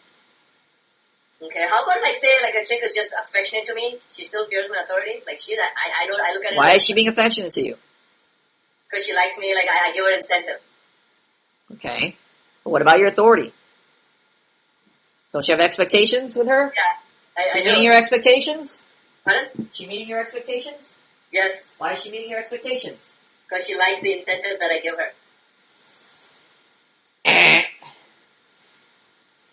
Well, I mean, What if she doesn't want to meet him? there was an instance where she didn't, and she did later on. Why did she meet your expectation? The fear of losing the incentive. Yes. The fear of losing boggles. Why she would fear you losing you? It's not a mystery. It's because you're a lovable young man. Because incentive, I give her Incentive you give her. The She has other guy is emotions. so that She has those emotions invested deep in some man who can tell her what to do and what not to do. If you can't tell her what not to do, those emotions will not be there. Okay. Yeah, okay. I kind of told her what not to do, too, yeah. Right. When is it appropriate to justify yourself, and when is it appropriate not to justify yourself, Bogler? It's appropriate to justify yourself when the other person fears your authority and submits to your authority. Sweet. I think. Sweet. And it's inappropriate to justify yourself when the other person doesn't fear your authority. Okay, let's just do a little play here, and let's see if you know when to justify yourself and when not to justify yourself. Okay, a little bit camera. Okay, so you're gonna say, "Hey," you're gonna tell me not to do something. Okay. Sure. Hey, don't mess around with your camera, man. Keep it in one place. Don't be mean to me. And you're gonna say, Don't fuck around with the camera. "Why didn't you say, I'm not trying to be mean to you. I just want you to listen to me." Because first of all, you didn't even freaking acknowledge what I told you. I told you to not fuck around with the camera. So What does that mean means- when I don't acknowledge your expectation? That means you don't fear my you don't even care about my expectation. And the amazing thing was, that's so spontaneous and organic that you even realized that. The very first thing you said was, first of all, you didn't even pay attention to my expectation. Whereas before, when we used to talk to you about expectations, you'd say, "What? I have an expectation? What? She's doing that? What?" Now you actually care about that. You realize you care about it, and it shows how you analyze the problem. A little bit. I mean, I definitely do care about it. Well, doesn't it show that you care when you go, "Oh, hey, you didn't even acknowledge me"? Doesn't that mean you care about your expectation when you realize that? That's true. Yeah, I guess. I mean, that was You're not sure? You guess? Well, what I'm saying is, I was able to tell you that. That means I understood that you didn't. Yeah. Fucking Margaret, let me tell you something. I was working out today. I was running around. I don't like to run at the gym. I like to run outside. Outside, yeah, like me too. It's more exciting.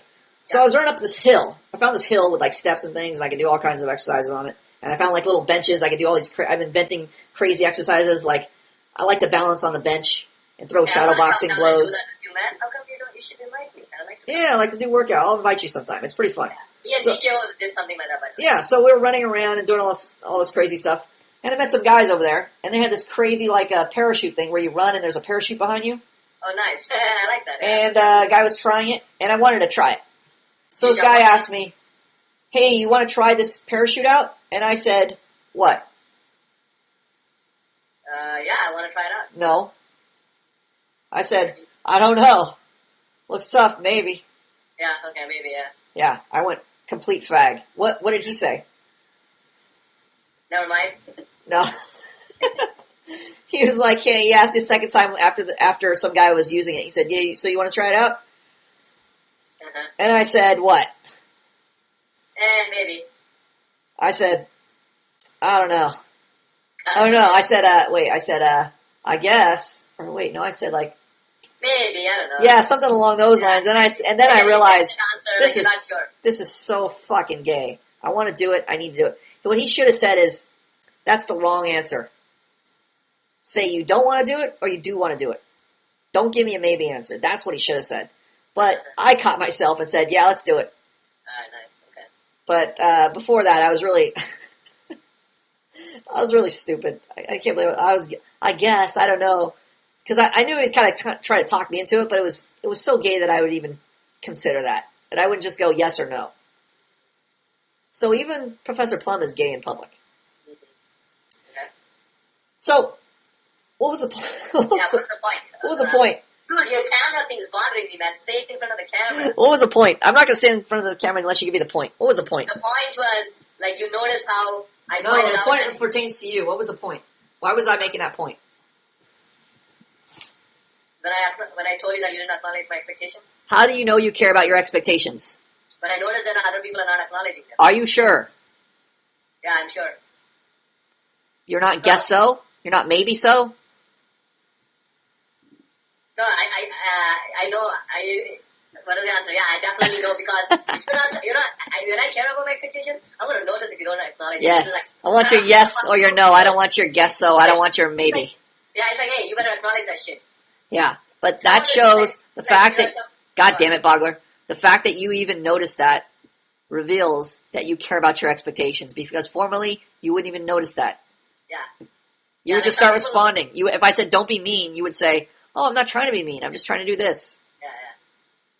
You would do the exact screw up this example is showing you the wrong way to do it. Okay.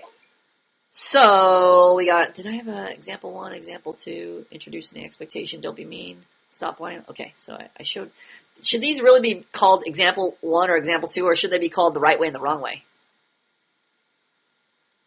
Point out instances of justifying yourself and say whether it's appropriate or I not. mean, I'm not on the forum right now, but I mean. Nah, let's just leave it the way it is. Okay, state only the relevant facts, observation, and commentary. Why do I need to say that? Because especially the new students, they come and start writing a lot of bullshit, and it gives me a headache. What do you mean a lot of bullshit? That's too vague. Like, for example, Lighter Than Air, he's writing all this nonsense in there, and he's doing an input, like making a drama, a soap opera. Yes, we don't want a soap opera. Save the soap opera for your expression posts. Yeah. That's great there. But what do we want in your EM posts? Just the facts, observations, and what the expectation. Yes, get to the point. Yeah. Relevant facts, observations you made, commentary. Mm-hmm. You don't need to make a whole big, huge story out of it. Yeah, and like not asking, oh, did I do the right thing here? Question mark and all that, Yeah, just state your observations and look at the ebook. Go back to the ebook. This is where the ebook comes in handy. Start looking at the types of punishment and reward. Start looking at justification and and then you start in your little brackets after each sentence. Start describing what's going on. Yeah. Make your best attempt. We'll correct it. Avoid editorializing. What's that mean? Isn't that the same thing as commentary? How is that different? Well, okay. When I say commentary, I should clarify that. I should say observations and commentary, meaning, well, that's actually the same thing. I guess it is the same thing. Give your observation and ebook commentary or ebook. Yeah, it should really. I'm trying to say. Ebook concepts or parlay the. Well, here's the thing. I actually don't want to. I don't want to say no commentary or no editorializing. But you're a new person. You don't know what the fuck is going on. 9 times out of 10, I don't care about your commentary. I don't care about your editorializing. But for instance, like, High School 101 will relate his experiences to the ebook, so his commentary is valuable. It's educational. So, if you're able to relate it to the ebook yes, to a high degree, then it relates to the ebook. I want to hear commentary, what you've learned, the concepts you picked up from the ebook. But it's just you editorializing, which means you guessing. I don't care. Yeah. Stick to making observations. Yeah. This means If avoid... if you're saying stuff from an ebook perspective, then everybody will know and it makes sense and it's going to be okay. But if you're like your own delusional perspective, you're giving some commentary, most people don't want to read it. Yeah, nobody wants to read that. This means avoid trying to read her mind, avoid trying to read other people's minds, avoid second-guessing real intentions, avoid predicting future results. Okay. Don't use the terms pleasure and pain. Yeah. Punish, reward, and punish. Yes. Pay special attention to any attempts to justify yourself. Didn't we just say this? What the fuck? Yeah. Point out every instance. Why did I repeat this twice? Pay special attention to any attempts to justify yourself. Note whether it's appropriate or not. Check your... Okay. Fuck. Why did I repeat this? Boggles. Why did you make me repeat this? Well, you wrote it. That's why mine. That's why it's good to have a definite number of guidelines. That way, you know, have I hit all 8 or 9 guidelines? Exactly. Okay, so I'm just gonna move it. I'm gonna go. Know whether it's appropriate or not. I think I could probably just put it in place since I put it in huge, big letters because it's such an important thing. I could probably just do that, right? Right, Boggles? Yeah, keep it in one place. Yeah, don't repeat. Okay, so I'm gonna put. Pay special attention to any attempts to justify yourself. Note whether justification is appropriate. Or whether it or they are appropriate. Whether it's appropriate, it is appropriate to justify yourself, or they are appropriate. Any attempts to justify yourself. Note whether they're the attempts. I'll say whether they are appropriate or not. Okay, so I'm gonna. Sorry, podcast audience, just doing a little editing. Okay, so where are we at now? At the bottom, for those following along, we're doing the expression management, or the expectation management post guidelines. Check your grammar. Hold on, let me rephrase that. Check your grammar, comma, you asshole. So many people leaving out words. Your sentences are just garbled. Here's what I recommend. If your sentences are terrible, if I put a note that says anything that says grammar on it, I want you to go back over your post and read it, what, Bogler? Read it loud, which I didn't do for a long time. Read it out loud so you could hear it. Because when you're forced to read your own garbage, it will embarrass you. It will make you want to speak in coherent English sentences. Read it out loud, you asshole. Use the text button when quoting from the ebook. Don't use the quote button. There is a text box button. And you should check your post when it says view your submitted message, view your submitted post. You'll see if it's in a pretty white box, you did it right. If you're quoting from the ebook and it's in a gray box, that means you use the quote feature and you'll see those little quotation marks in the box. You did it wrong. Yeah. Use the text area button. These EM guidelines are mainly for reporting actual conversations or the meat of EM takes place, blah, blah, blah. If you're reporting trends, observations, and general, blah, blah, blah. Okay, so I think that'll cover it. Next. Yeah. Next, Bogler. Oh, hold on. Let me go to the podcast notes. Copy. Paste. Oh, what was the problem with that Fort Stronghold's EM report? Like you said, it was the most bizarre way. Oh. Are you checking these off, by the way, getting rid of these as we go through them? No, hold on. Get rid of them, so we don't go over the same You know what, thing. I'm just going to press enter and make things go down. We gotta get to this.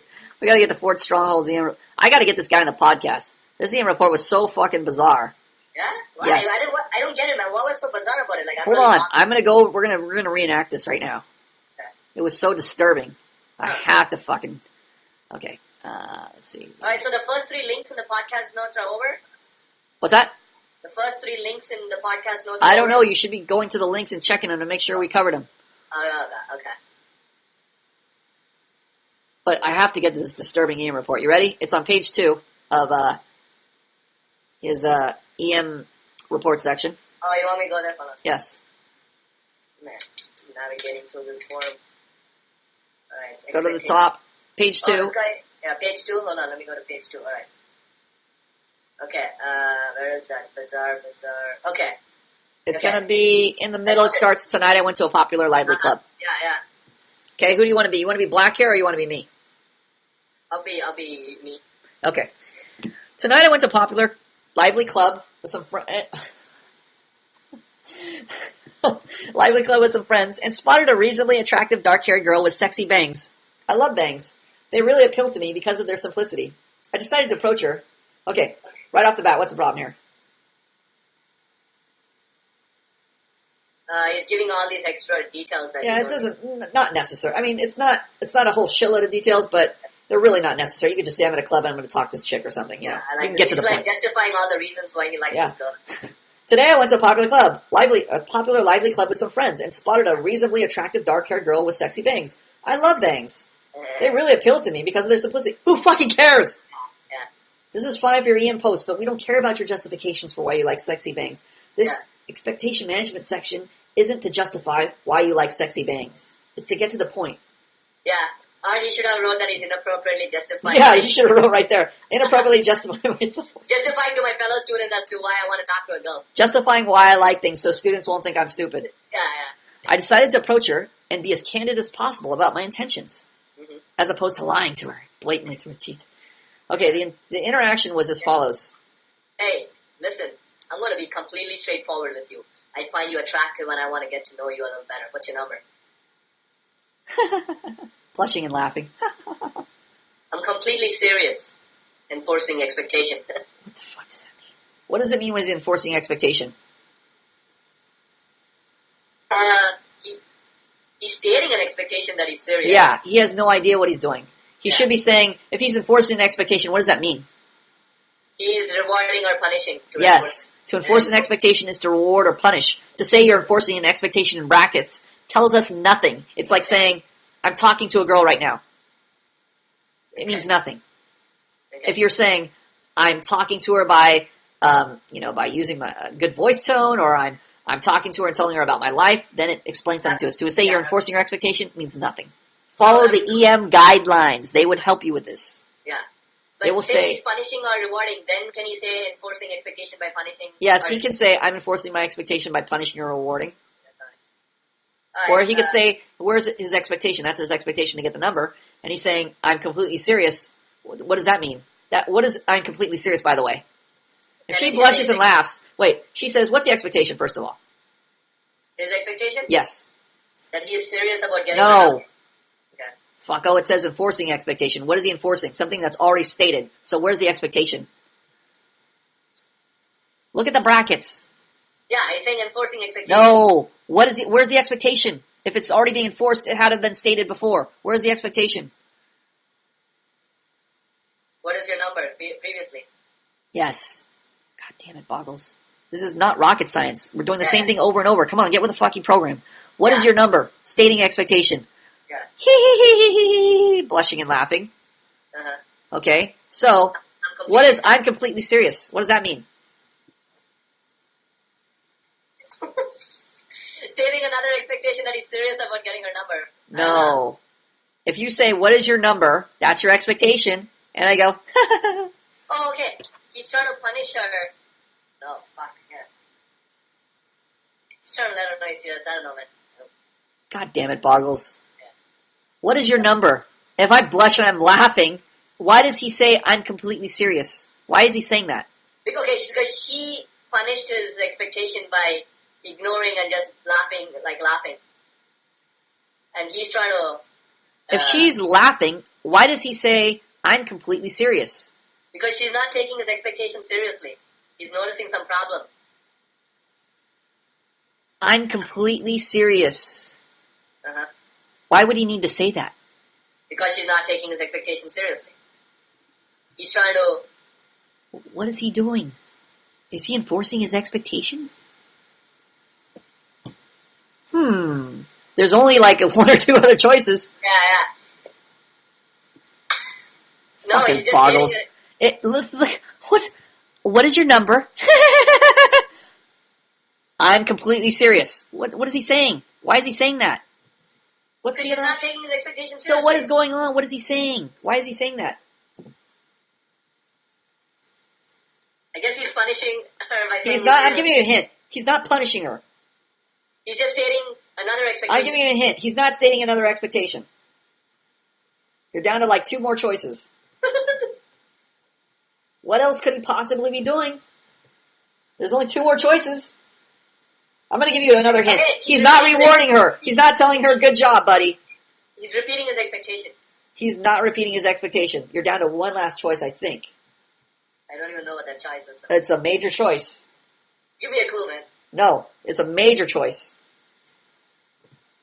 There's only a couple possible things you can do in a fucking EM report. We already covered them in the guidelines. God damn it. Okay. Got it. Alright. Every time you say, you know what I think you're about to say? Okay, it's all good, it's all good. I think you're about to say act Chinese in that, from your, Nerdumentary documentary. That is one of the funniest things I've ever seen, where you say, okay, you start mimicking Chinese. Every time I hear that now, I think of that. He's justifying his previous expectation. Are you sure? Yeah. How did you deduce that? After a bloody elimination of every other choice that I saw out there. Yeah, but how did you come about that? Can you explain it logically for everybody else now? Well, I mean, he's already stated his expectation in the past. She's obviously ignored, and now he's like, hey, I'm completely serious. Like, he's supporting the previous expectation with his reasoning. He's saying, I'm not joking. I'm completely serious. She's laughing. Mm-hmm. She thinks he's joking. So He's not enforcing an expectation. He's justifying his expectation. He's trying to justify it to her. I'm completely serious. I mean it. I'm not kidding around. Okay. Well, it's more like an attitude of justification that's coming across from that statement. Yes, but I think it's kind of, it might be hard to catch because of the context. She doesn't exactly say, haha, you're not serious. She just blushes and laughs. Yeah. Okay. So, but definitely the attitude of justification, now I can see it. Yes, I'm completely serious. The only reason he has to say I'm completely serious is because obviously she's not taking him seriously. He wouldn't need to say that. He wants to support his expectation. He's trying to justify it. Justify it, yeah. Yes, he's trying to justify it. Yeah, that one was a little bit. Okay, go on. I have a boyfriend, but thanks for the compliment. It wasn't a compliment, just a statement. And he didn't write anything. What is that? Hold on. Okay, want me to fill it in. You only have about 3 or 4 choices, maybe 5. He's trying to justify his expectation again. How can you tell? I guess. You asshole. Come on. I mean, he's already asked for his number. There's a big hint. In the fucking sentence, there's a hint. Huh? There's a hint. It wasn't a compliment, it's just a statement. Wait, it wasn't a compliment, it was a statement like... There's a hint, there's a word. There's a word in there. Justification? Why do people say just? To justify themselves? Yes. I just want to come over. I just want this one thing. I just want to do this. I'm just trying to be friendly. I'm just trying to be nice to you. It wasn't a compliment, just a statement. It's just a statement. It wasn't a compliment, it's just a statement. I read it from a more badass tone. It wasn't a compliment, just a statement. Oh yeah. Like more badass, but I guess Okay, I'm gonna try and erase that and say it's not a justification. Let me see if I can do it. Okay. I have a boyfriend, but thanks for the compliment. It wasn't a compliment, just a statement. No, it wasn't a compliment, just a statement. Yeah, that's how I read it. Okay, I'm gonna take it that way. I'm gonna go with I'm gonna say mine is wrong, say you're correct here. Okay, so I have a boyfriend, but thanks for the compliment. It wasn't a compliment, just a statement. Yeah, cool, yeah. Alright. Is that still justifying though? Even though he's not, it wasn't a compliment, just it depends on the attitude implied when he's saying it. Hold on, it is a justification. But it could be pulled off where, hey, it was, Not really, because he's still answering her. She's taking it as a compliment, and he's trying to justify that it wasn't a compliment. It's a statement. So it's still a justification, whether he says it badass or not. Okay, so where are we at? Okay.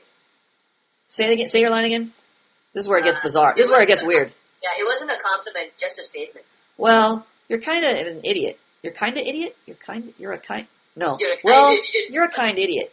Wow. At first I read it as kind of an idiot, but then Okay, so I'm trying to figure out how she said this. Because he goes, you're a kind idiot. Yeah, it wasn't a compliment, just a statement. Well, you're a kind idiot. Yeah. Well, I'm going to try to say it lovely. Well, you're a kind idiot. Uh-huh. And read the thing in the brackets. Unacceptable attitude. Oh, I have to read that, okay. So, what is he saying? What? Okay, go on. What? Is unacceptable attitude supposed to be in brackets? Oh, hold on. Punishing me with her rejection. Yes. With her ridicule. Well, you're a kind idiot. Something. Ridicule, rejection. I wasn't there. This is why I can't even comment on the context. This needs context. That comment could be said so many different ways. If you don't say, it could be said like, well, you're a kind idiot, or you're a kind idiot. Or, I'm trying to figure out which way she meant it. I don't want a chick calling me idiot, so right there, I'm going to classify. I'm not a mind reader, but yes, I would say idiot is a bad term in this case. But again, it all depends on context and how she said it. This is why it's so important for you to give context. When you're doing your EM reports, I'm not a mind reader. Well, okay, yeah, but based on his response, like, okay, we'll say unacceptable. We're gonna go with his notes. Yeah, because I mean, if a girl said really friendly, he wouldn't have to take offense. Okay, but is unacceptable attitude supposed to be in brackets? Number one. No, there's supposed to be something else like punishment. I guess you could put it in there as kind of your commentary, like this is said with an unacceptable attitude, or she said this in a certain way. That would be better if you gave that observation versus you just said a blanket statement like it's an unacceptable attitude. Yeah, he clearly has forgotten to, observation. Reference the ebook concept of punishing, like how shouted. No, I'm talking about when he says unacceptable attitude. I understand that's an observation, but it's more of a judgment call. Like it's an unacceptable attitude. I would say just to say how she said it, because it gives me more context. If you say she said it with a bad attitude, or with a snippy attitude, or with an said in a certain way. Actually, that doesn't even say it; just says bad attitude. If she said it like with a smug. Regardless, her attitude is punishing him, so that has to be stated. Yes, that isn't stated. That's an important part. Also, it would help if he said how she said it. So those two things need to be in the brackets. Yeah. Okay. Well, I guess it has to be made clear that the context, I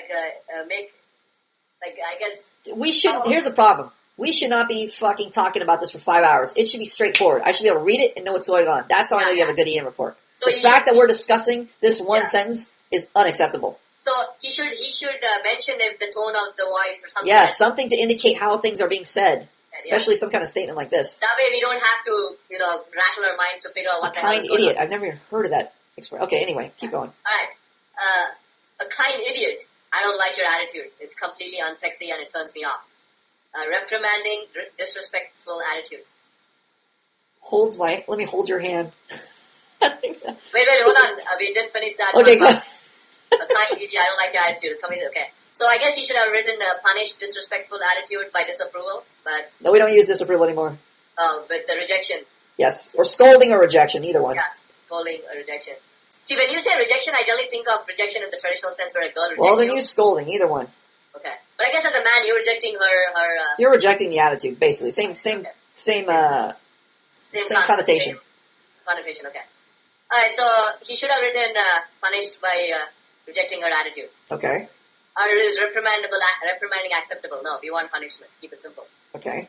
Wait, I'm asking you a question. Like, should he write reprimanding or should he just keep it to punishment? Well, I don't even know why he's punishing, because what is the main thing missing that you...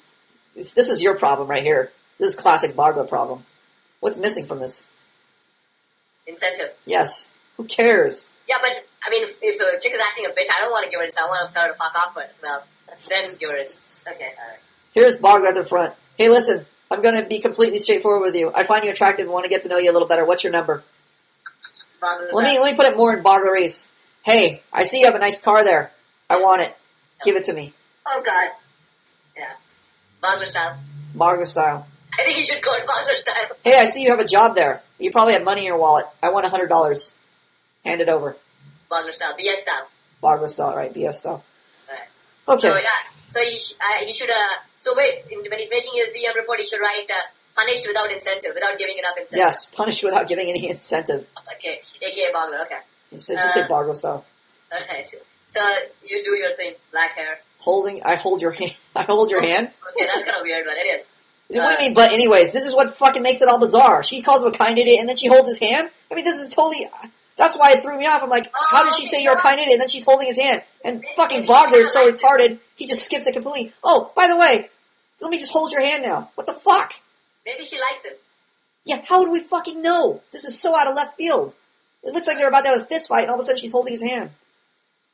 Yeah.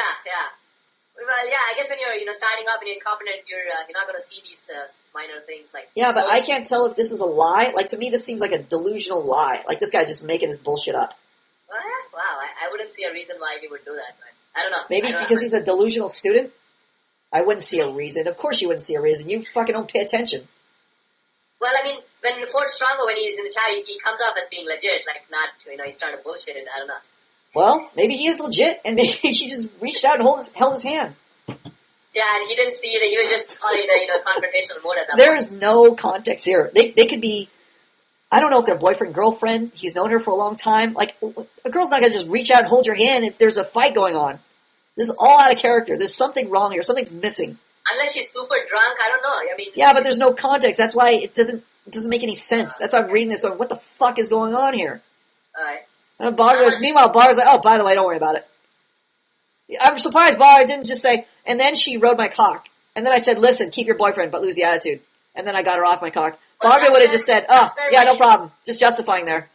Yeah, that's where my lack of paying attention is revealed. Great. Okay. Alright, listen, you can keep your boyfriend, but lose the attitude. I don't like it. Further punishment for bad attitude. Is this right? Further punishment for bad attitude? In Bogler style is right, but non-Bogler style, correct style. What's correct style, not Bogler style? You mean the reasoning or what he did is... If it's what right should be here? What should be here? Yes. In brackets? Yes. Should it say further punishment for bad attitude? It seems like he further punished her more. God damn it. Do you fucking look at the student's report or do you look at the EM guidelines? Which is more important, the student report or the EM guidelines? What sets the precedent? What is gravity in the forum? The EM guidelines? Yeah, so why the fuck are you going, oh, look at the student report. It looks so amazing. It's got glitter on it. I get... further punishment for bad attitude. That sounds really cool. You do it backwards. I'm surprised you don't rewrite the EM guidelines to just agree with this report.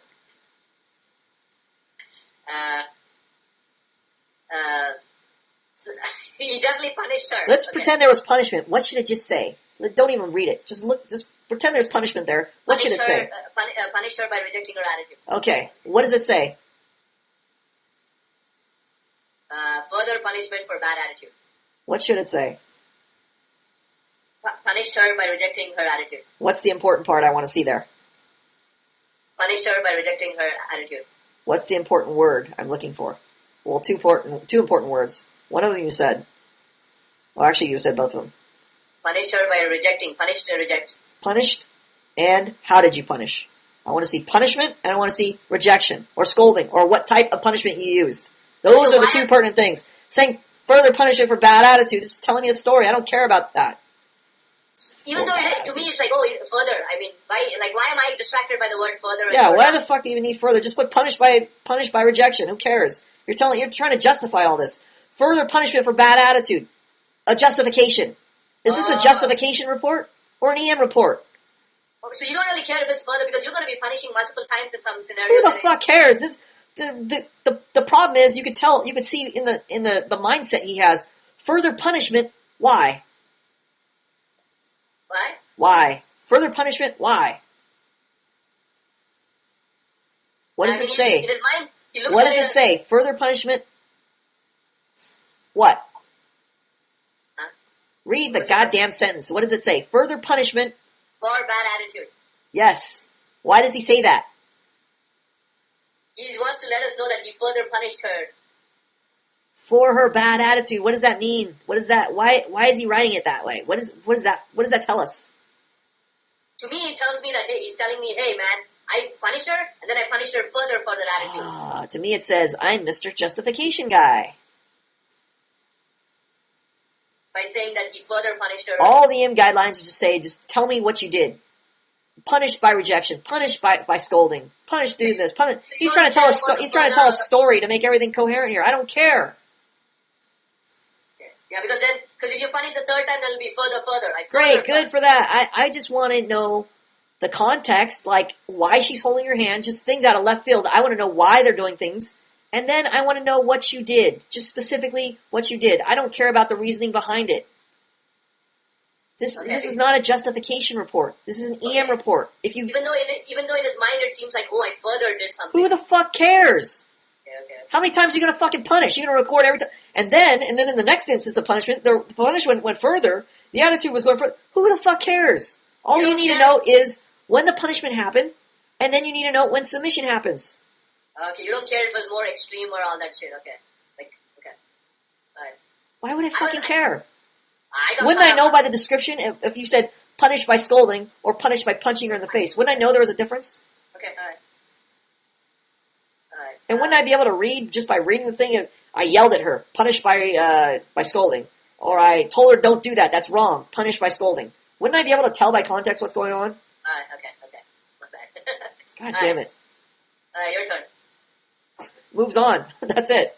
I welcome criticism. No, he didn't say that. That's the fucking end. Yeah. God damn it, that's Bob. You are the worst reading partner ever. Dude, that is the end. Yeah. Is the end.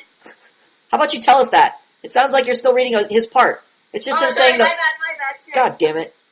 Alright, so he's done with his part and he's telling us that he welcomes criticism.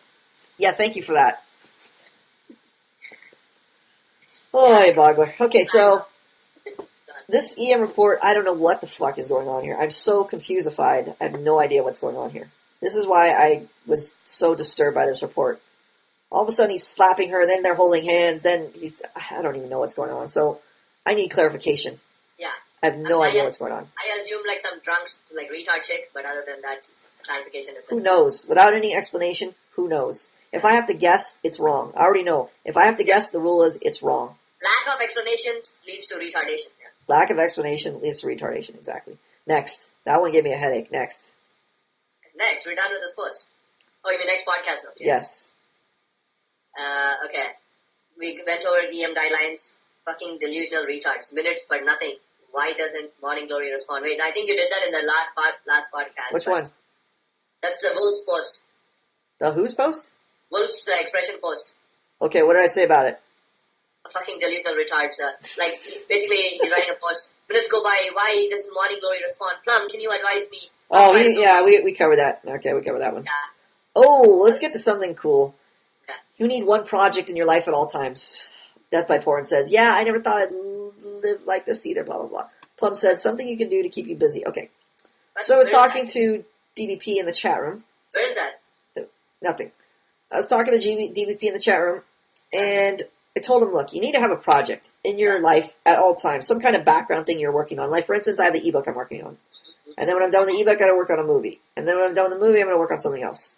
You have to have something you can continually be doing to keep yourself busy. Yeah. This means longer than a week. So, for instance, if you're building a model airplane, or you're whittling a ship out of wood, or you have some kind of work or some kind of job that you're doing regularly.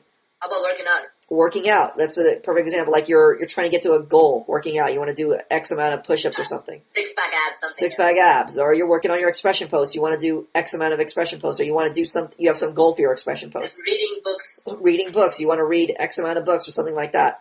So there has to be some background project that you're working on. You should never have a day where you're going, what do I do today? What do I do today? If you have a day where you go, what do I do today? Your schedule is wrong. If you have a day where you don't know what you're doing, your schedule is wrong. Okay, can I say something? Not yet. If you don't know what you're doing today or the next day, if you don't have anything to do and you're like, what should I do? Your schedule's wrong. Okay.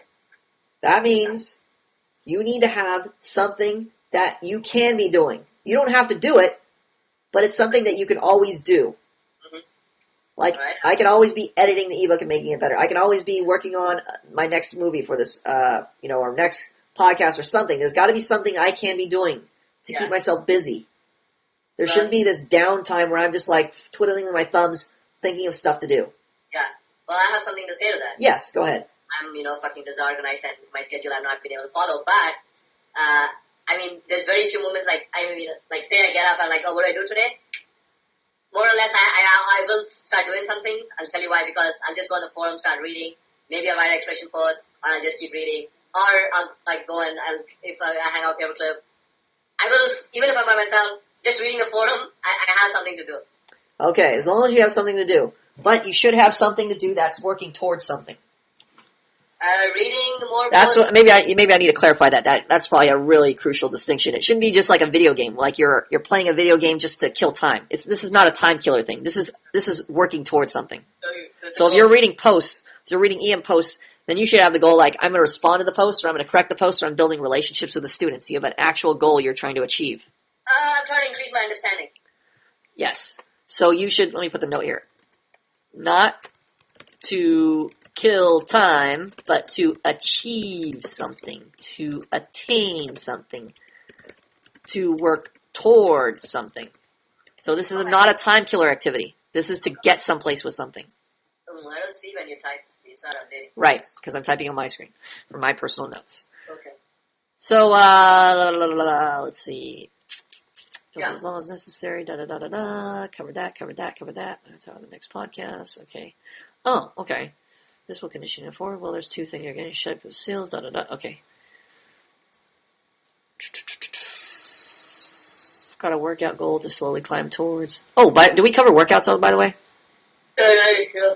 I'm trying to get buff. I should really start. Here's the thing. I wanted to make this podcast like little tidbits, like Martha Stewart, like Martha Stewart's Living, where I just give you little tidbits of what I do, just so you can get an idea about things or ways that you can become orderly or more organized, or make your life a little more productive. For instance, I'll give you my exercise tips. I hate exercising. Oh, by the way, yes. That remind me, Death by Phone, I think he came online and he said hi, but it's too much work to bring him in the podcast now unless you want him. How do we get him in here? Skype him? Yeah, but let me see if he's still online. Okay. But if you want him online, it's going to be we have to move to Skype. Oh, let's do it. Yeah? Hold on. Let me see if he's online. Alright, let me pause it.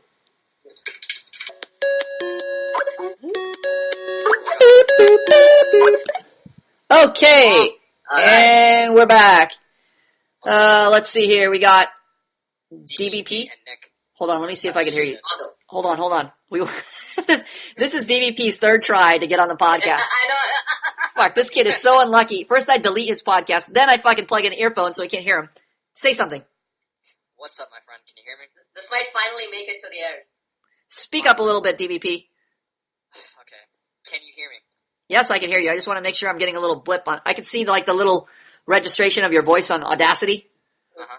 Perfect. Okay. So Finally. finally, the only way this could screw up is if I forget to save this or delete it accidentally. Yeah, the computer crashes. Or, the computer crashes. The Death by Phone curse. Okay, so two things I want to talk about.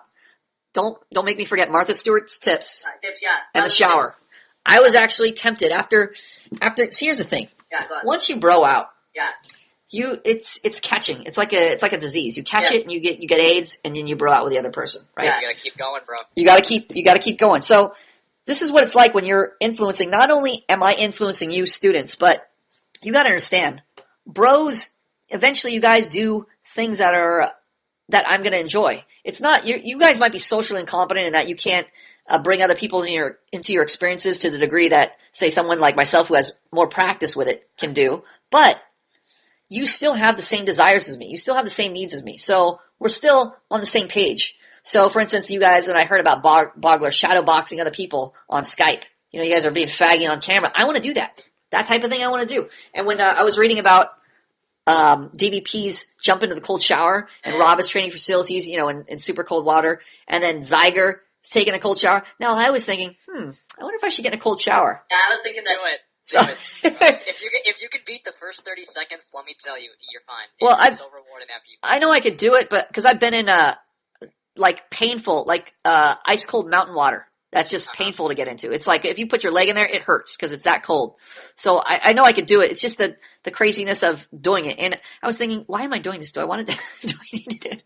Because DPP is doing it. That's yes, why. Exactly. So if we formed a club like the Ice Cold Polar Bear Club, or basically we're turning into a mini version of Jackass, where let's stick a pencil in your hand. How does that feel?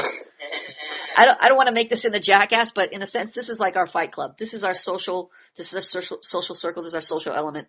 So we're affecting one another in this thing. So we're supposed to talk about Fight Club, bro. Yes, just as much as the instructor is affecting your guys' expression or your guys' social experience, you guys are having the exact same effect on me, even though you don't realize it. No, it's like you are like your friends. Exactly. Birds of a feather. Flock together. Flock together, yes. So the other thing, I was just talking about workout. I wanted to talk about my Martha Stewart tips, and I was thinking about this at the beginning of the podcast. I wanted to think about I kind of, in a sense, I always think isn't this stuff elementary? Like if you're hungry, aren't you just going to cook a meal or something, or aren't you just going to make something, right? No, But yeah, exactly. There's a lot of people I realize from talking to enough students, talking to enough people out there, they're retarded. So I was thinking, well, would it be kind of useful or maybe helpful to share some tips there or just to give you ideas of what I do? Yeah, tips of the week, dude. We should have a tips of the week section. Yeah. Okay, so I'm gonna think of all the tips. Out there, all the shows are there for chicks. So I would think, if you like something, you want to, you want something sweet, you make a shake. But people think, I want something sweet, I should eat a jar of sugar. Like they just come up with retarded plans. Yeah. So I'm gonna start right at the beginning. Hold on, DBP, speak up. It's just like me when I had that whole box of fruit gushers and I had that weird dream that I made that expression post about. The fruit gushers dream. Okay. Anyway, so I like to do that to Bogler too. Yeah. So I got a blender. Here's my first tip. It's the shake tip. I love having these because it's like I want to have something sweet, but I don't want to have processed sugars. I don't want to have.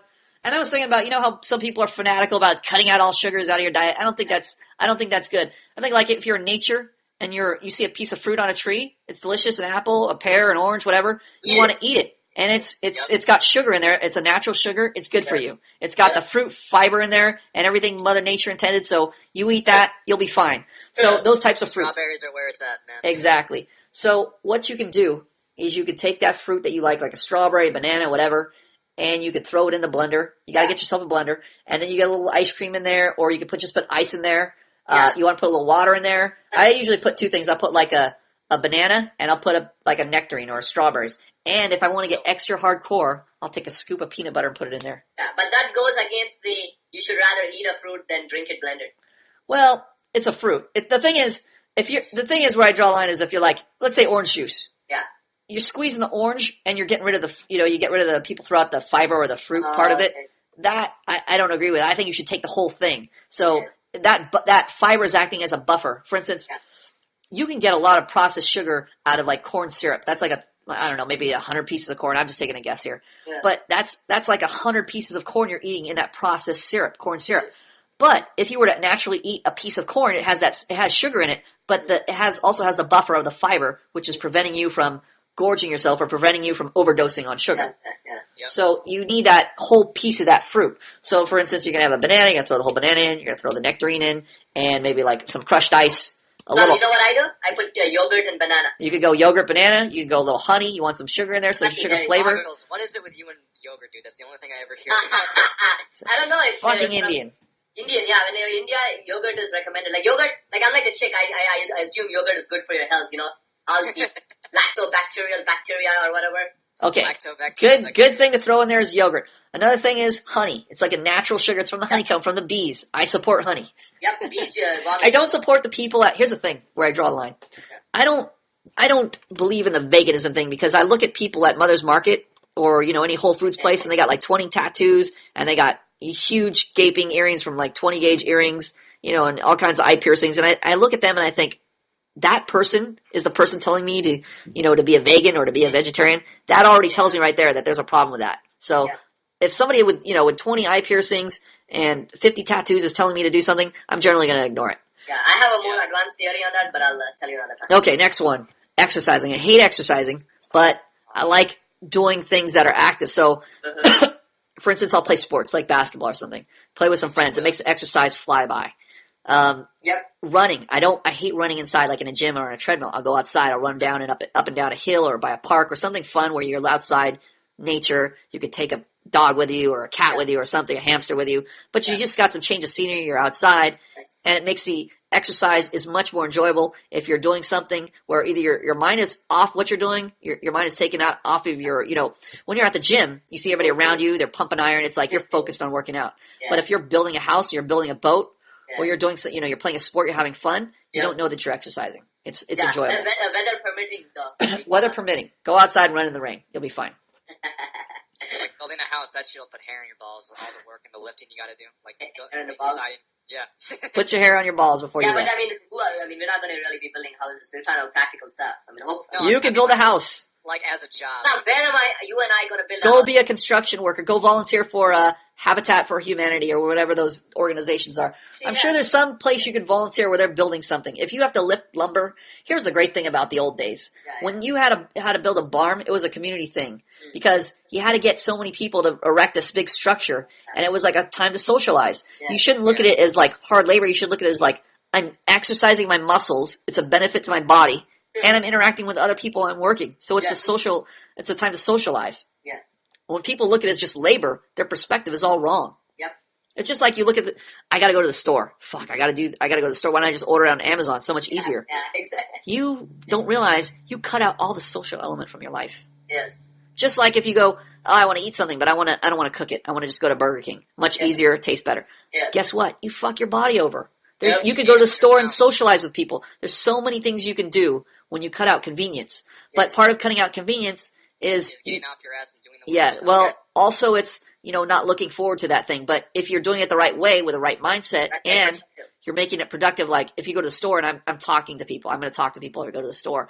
Now I'm adding a social element to it. So I'm making it enjoyable versus, I just got to go to the store to get eggs again. Didn't I go last week? Yes. But if it's a labor of love, if you're getting something out of it, then it's going to be enjoyable. So you got to find a way to make the things you need to do enjoyable or at least beneficial to you. So like, for instance, working out. I want to do I'd rather play a sport where I'm talking to my friends, or I'd rather even, like I said, build a house where I'm doing something productive, but I'm also getting the benefit of the exercise.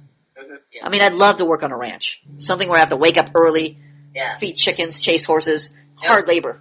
We should all go hang out at Boke's ranch. Yeah, we should go. I was jealous. I wanted to like saw down trees after I read his post. I want to chop down.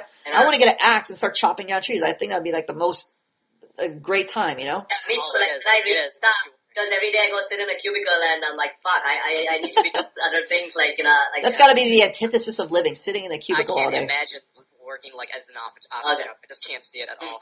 Myself doing that. Well, it's part of, if you live in an urban city and, that's probably what you might do. Here's the thing. I went to the field today and there's like this hills where there's all these jumps where you have bikes. It's just made perfectly for bikes. And bikes in itself is a convenience. They used to have horses back then, or you used to have to actually just run around. You have to build a factory to manufacture a bike. So I think that's kind of cheating in a sense.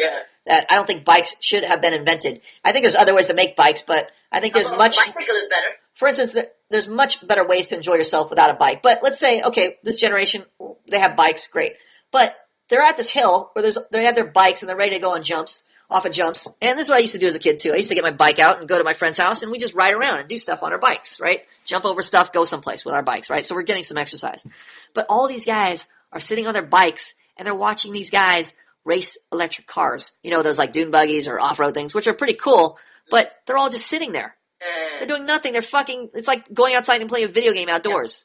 Yeah. What's the point of the bike? Never mind. Exactly. That's why I want to throw cherry bombs at these people or something. I want to blow up the cars. I want to sabotage the cars. The point is, you're killing your enjoyment of life by making everything convenient. Yes, I do that a lot. Any other tips? Let me think if I have any other tips. The habitat of humanity, that was a good tip. Like, most of us, since we're socially incompetent, we don't even, our mind doesn't even think of, I could be, doing these things. I mostly like food tips, like restaurants. Like, I know people hate going to, fast food's convenient, so I understand why they do it. But if I'm going to go out to eat, I try to go to like a Boston market or someplace where they're selling some kind of whole food. Wholesome, yeah, something that's not just processed. So I just go Chipotle, something like that.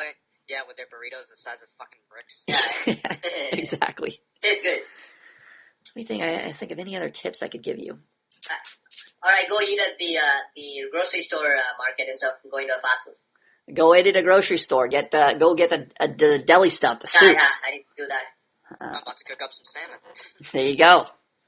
Okay, so those are a couple tips just to get you by. Yeah. Next, let's hit our next thing here, Boggs. Socialization tips. Yeah, these are food tips. Oh, food and cooking tips. This is a lifestyle. This is like we're going to start lifestyle. Yeah. Oh, I wanted to tell you. Okay. When women's show started, they started oxygen lifestyle. We're going to branch out. This is what I forgot to tell you about. Okay. Cooking. I'm going to tell you I'm going to teach you how to cook something simple here. Yes. I don't know how to cook. I would like to learn. People don't know how to cook because they think it's so daunting. Yeah. Right. Make it simple. You get a frying pan. You get some oil. You get some olive oil or some, canola oil. I use olive oil because it's a healthy oil, whatever. All right. So you get that. You put a little bit in a pan. And then you got to start with, you're going to basically think vegetable and meat. Okay. So whether it's vegetables you can get are like broccoli, spinach, something you're going to saute. So you're going to start that off first in the oil. If you want to help it out, you can buy garlic. It's like pre-chopped in a jar, so it lasts you forever. And you just take a little spoonful of that, throw it in the pan with the oil, and you throw your vegetable in there. So if you have a broccoli, you chop it up on a chopping board. You have a spinach, you wash it and just pull it off the bunch there and throw it in the pan. So you're going to saute that over some medium heat. You'll see it cook around a little bit, and then you can throw like an egg in there, 2 eggs. You could get some deli sliced turkey. You could get some chicken. So just make it simple for yourself. You don't want to make cooking into a daunting task for you. That's going to turn you off to it. And you want to make experiment. Yes, you want to make it as simple as possible. And for flavor, I only have really 3 spices I use, like pepper. I have chili powder. Curry powder. I have chili powder, not curry powder, not Indian curry powder, but like a Mexican chili powder. And then I also have this season. It says like Italian seasoning mix. It's basically like oregano and something else like basil in there. But they throw it all together for convenience. And so I'll probably sprinkle like a little pepper in there and maybe some basil or something, or this Italian seasoning mix. Just look up something generic that says Italian seasoning mix. You guys are making me so hungry. Yes. Well, this is the cooking show. No, I mean, I just woke up 2 hours ago and I haven't eaten, so... All right, great. You'll really appreciate this then. So you sprinkle that on your veggies, and now you have some seasoned veggies. I hate eating veggies because they don't have any flavor. But if you put some, a little pepper on them, you don't even have to cook the spinach. You could just put it in a bowl, wash it off, and throw some Caesar dressing or some Italian dressing on there. You're all set. Okay, but let's say you're cooking your vegetable in there. If you want to get fancy, you could chop up mushrooms and throw mushrooms in. A special tip, if you want to make them sexy, you could throw some wine in there, and they'll kind of saute in that wine and soak up that flavor. Okay, so we'll pretend we're going to keep it simple. Throw your vegetable in there, and what I usually like to do is just get some deli. I'll go to the deli and get a half a pound of turkey, or I'll get a pre-sliced turkey package, whatever, and just chop it up and just throw it right in there. Or you don't even have to chop it up; you can throw it in there, and then I'll let that cook for a little bit. You see it getting nice and it'll shrink a little bit with the heat. You'll see it start shrinking. And then you're gonna throw some eggs in there. So I'll just break 2 eggs and let that cook for 5 minutes. Boom, it's done. Done. You can scramble it. You can just turn them over, easy over. It's gonna take a little practice, but with practice you'll be able to get those yolks to stay whole, and you'll be able to flip them over. And then I just top it off with some toast. I'll have some sourdough with a little butter on it, and I'm all set. I got a nice healthy meal. I got another idea. Yes. You can put noodles in it if you want. Noodles. What do you mean? Like when you're done with your frying pan, our spaghetti, strain some spaghetti and put it in there. Well, that's like boiling water and doing all that. You got to boil the water and boil the spaghetti noodles. That's another meal. I don't want to do that. I want to make it simple. Right. So I'm just going to saute my vegetables, put in a meat product, and then I'm all set. Okay. Good to go. All right. Next item. Next item up for bed. How about tips to clean your house, to arrange your things? Okay, here, Boggles. Here are some tips. Pick shit up, put it in the garbage. Yeah, pick shit up. Oh, yeah, I have a perfect tip for the sink. Okay, here's the thing. The sink I like to keep clean, not because I like keeping it clean, but because the clean environment encourages me to not hate the kitchen, or to not hate cooking, or to not hate to be in there. So if I have a dish, I try to make it a habit to only have that dish in there for one day, if that. I usually like to if I'm cooking my meal, let's say I just cooked that meal with a spinach and turkey or whatever, and you could top it off with cheese at the end. Throw a little piece of cheese on there. But if I'm done with that, I'm gonna run water over that pan. I'm gonna soap it out. It's gonna take 2 or 3 scrubs. Shake it off. That's done. Now all I got to clean up is my fork and my plate. So as I'm gonna eat it, then go and wash those things off. Put them in the rack. So my sink is clean. This tip is important because the clean environment is just it's like keeping an orderly environment. It's that thing that is conducive to order. It's also conducive to your mental state. For instance, if you walk in your house and your house is in fucking shambles, you got trash all over the floor, not only is it a turnoff to other people when they come over, they're disincentivized to wanting to come over and hang out with you. But to you yourself, you don't realize it because you're used to it. You're used to living in it. But that disorderly environment is affecting you. You realize, here, you can try an experiment. Let your house go to shit. It's not going to be that hard. Just don't put anything away. When you take stuff off, just leave it on the ground. You take your socks off, leave it on the ground.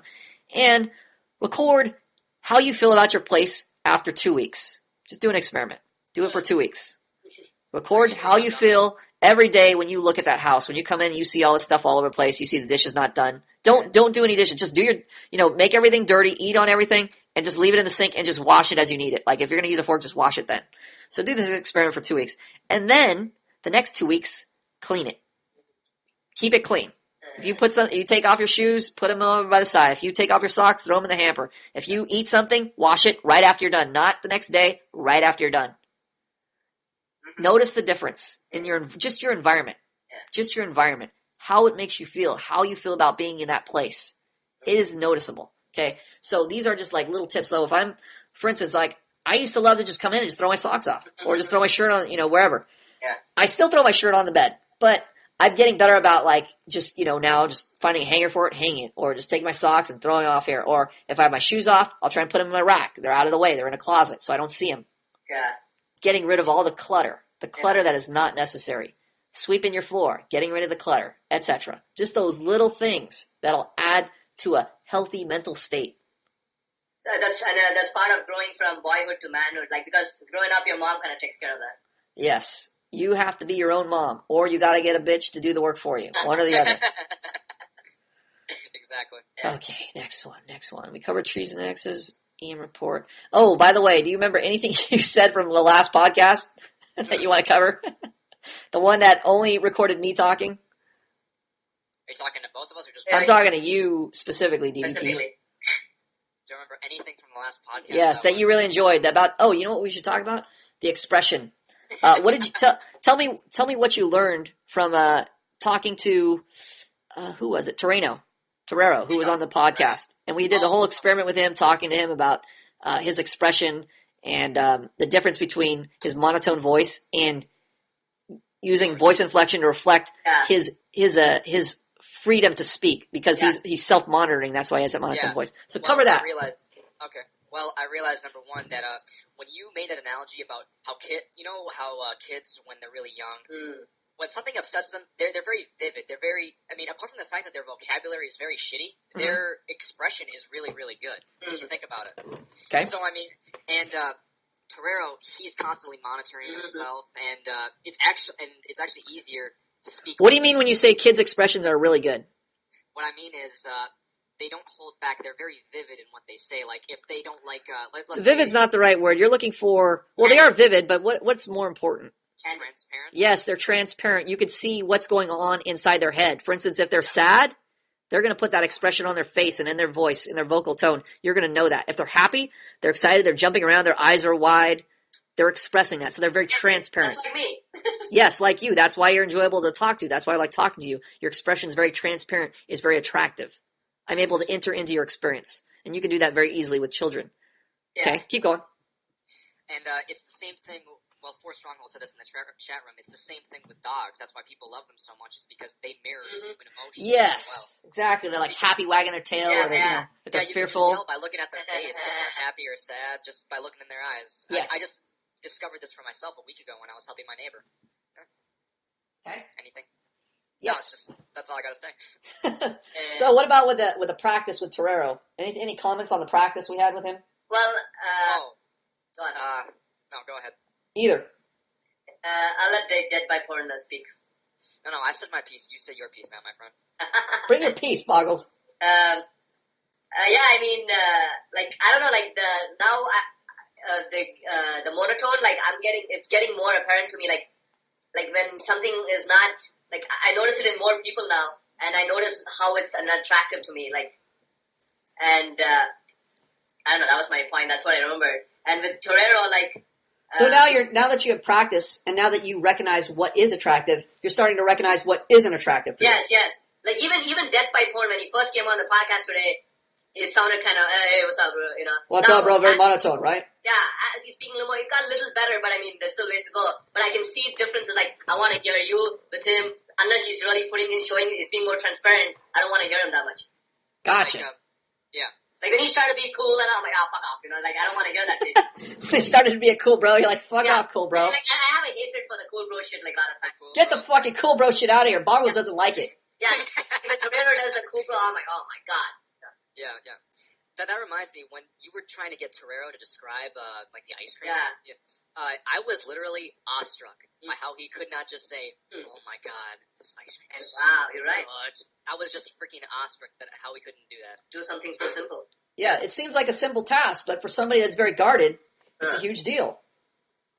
Unfortunately, nobody got to fucking experience that because Skype is a cocksucker. And Apple is a cocksucker. Maybe he could do it. Let's see if we can conduct the experiment. Let's do it. Come on.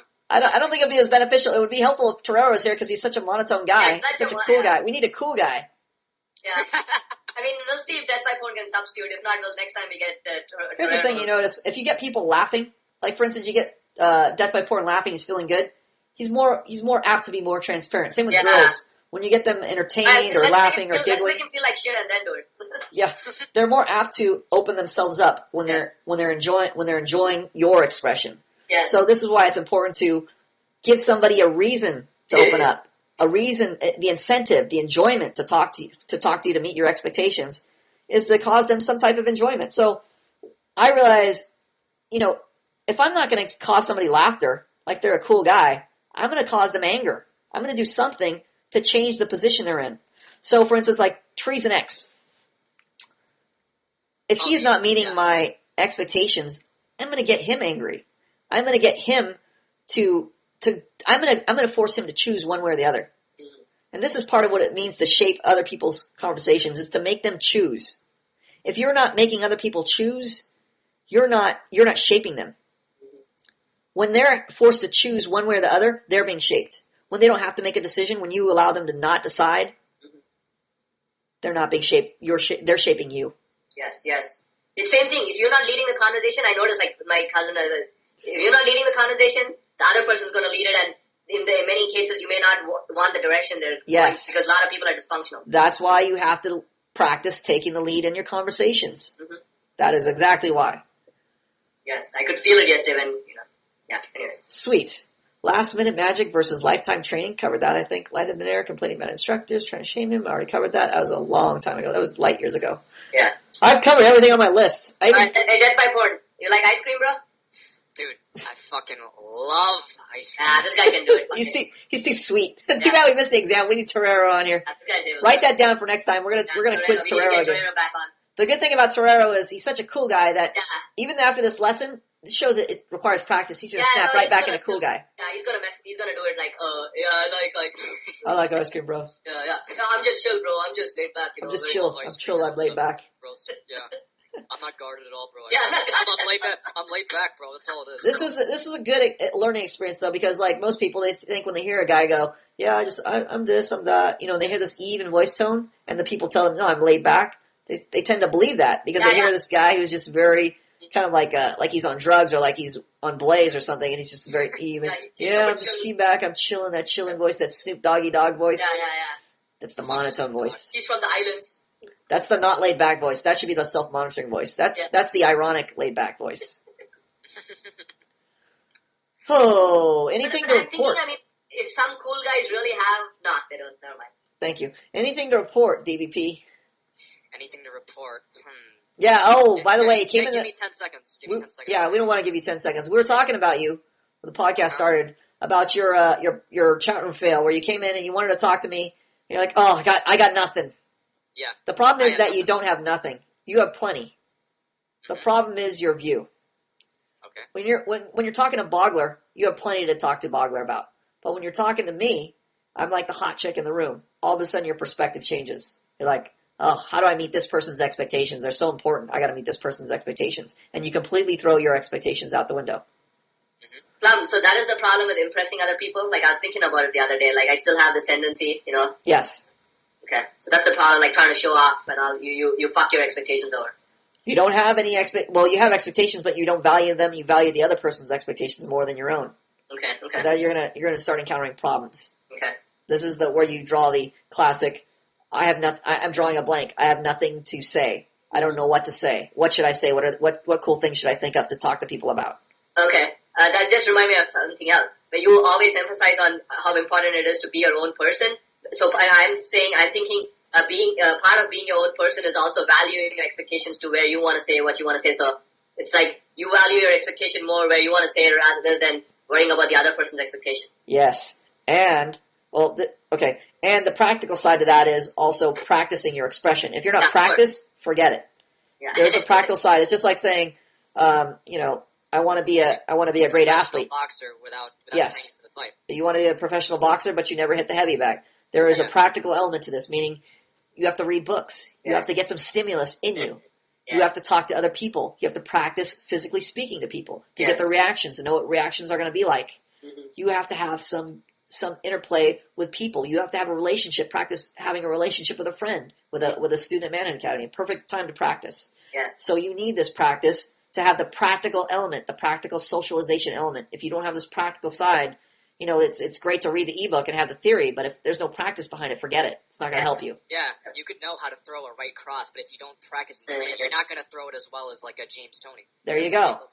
Or like a Roy Jones Jr. Exactly. Who beat James Toney. That makes sense. That makes a lot of sense because a lot of times theoretically I know a lot of stuff, and then I'm like, wait, I know it, but why is now the practice? Yes, the practice. Yeah, the boxing example made it very clear. Everything comes down to practice. It's just, the more repetition you have, the easier it becomes. It's like the consistency comes from the repetition. It's like people see Michael Jordan, they see, oh, this guy makes all these game-winning shots, so amazing, so superhuman. No, dedicated to practice. He's called one of the most intense practice players out there. Okay. So if you want to be good at something, it just takes that repetitive trial and error over and over and over, and you'll get that consistency from just having, familiarity with emotion. Like, you type a lot, or if I type a lot, it's like, I don't think now, oh, this is a special occasion when I'm typing. I think, oh, I know what I'm doing. That's what I think. Yeah. You eventually get to the point where when you say something, it's going to be attractive and like you. Yes, I know how now. There's not a question when I'm talking to somebody. I don't worry about is this attractive or not. I know how to be attractive. Yes. Okay. So before, I used to be a person. I wasn't a great looking guy, and I was always obsessed over my looks. Like, oh, am I looking hot enough? Am I combing my hair right? Is a zit in the way? All these considerations that had to do with my appearance, and I'd just be so depressed because I was like, oh fuck, I'm just not good looking enough. Until I finally clicked. Now I don't even it's like, it's such a secondary consideration now. Where it used to be my entire consideration. It's like so strange how my whole perspective has shifted now. It used to be so concerned with combing my hair a certain way, and I was like, fuck, it's not combed right. And I'd go back and spend hours moosing it up and gelling it up, and I'm like, fuck, why isn't it doing what I want it to do? I was meaning to ask you, what got you to start training and practicing? Like, who got you to start doing this? It was trial and error. It was really dissatisfaction that got me, like anything else. Like, if you're deprived enough, you will learn how to hunt. If you don't know how, you're starving in the woods, you're going to learn how to hunt. You're going to learn the hard way. You're going to trial and error. And then you become a great hunter. And people go, oh, how did you become a great hunter? And you tell them, I starved. I starved long enough where I was pissed off about starving, and then I did something about it. Or you starve and die. Most people just can't do it, starve, die. Yeah. Some people will just go, starved, tired of starving, what can I do? I'll make a trap. Now I'm making a bow and arrow. Now I'm tracking animals. Now I'm, I got a gun. Now I'm doing this, right? They're constantly, how can I do this better? Yeah. Yep. I see. I just like to keep dead silence for the podcasting audience. Just as much pausing as possible. Well, I was thinking we covered all the points, and what else? I think we've covered everything. I forgot the previous point you. I wanted to cover everything for the last podcast, but I'm like, fuck it. Yeah.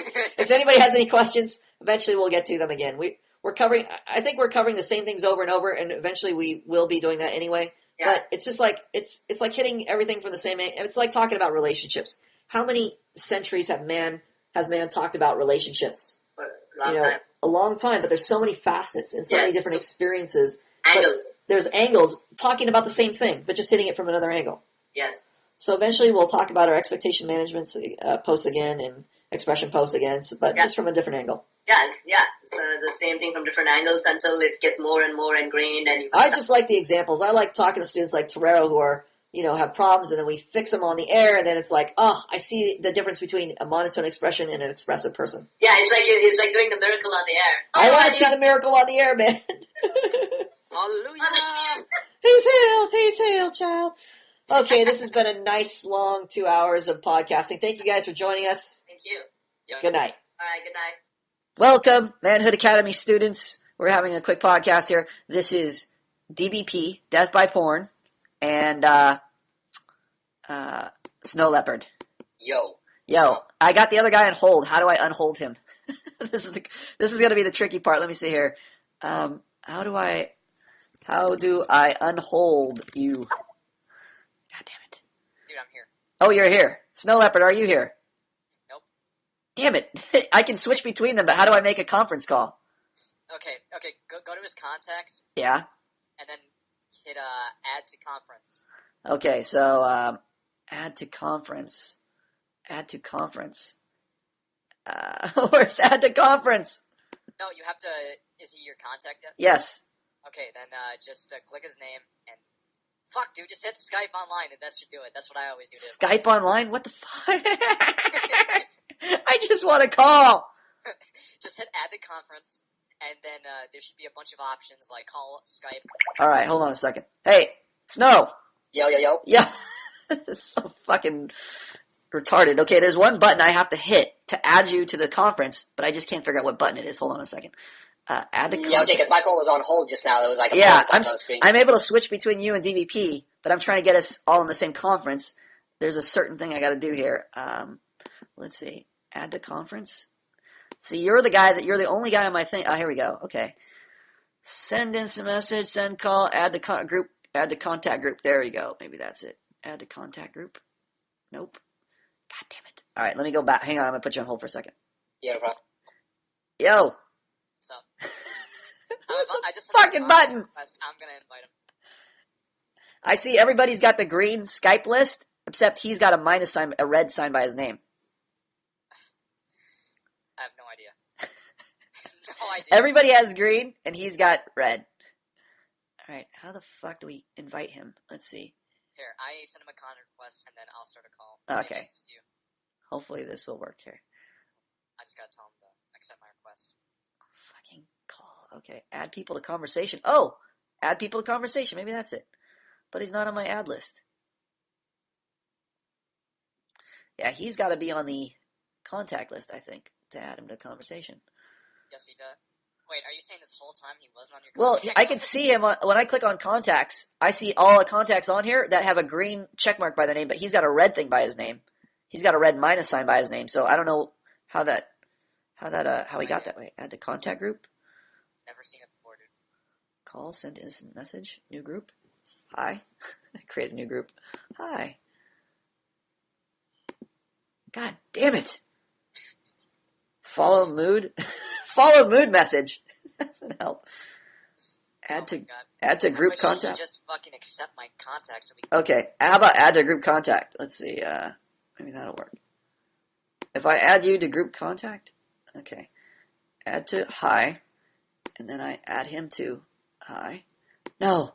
God, for some reason, it's not letting me add him, so that's got to be he's probably not added somehow. Let's see here. Contacts. Add to contact. No. Find. His request is accepted. So he's accepted my contact already. Oh, God, this is so fucking annoying. Yeah. Show profile, send contact request. Send contact request. Oh, maybe he has to add me to his contacts?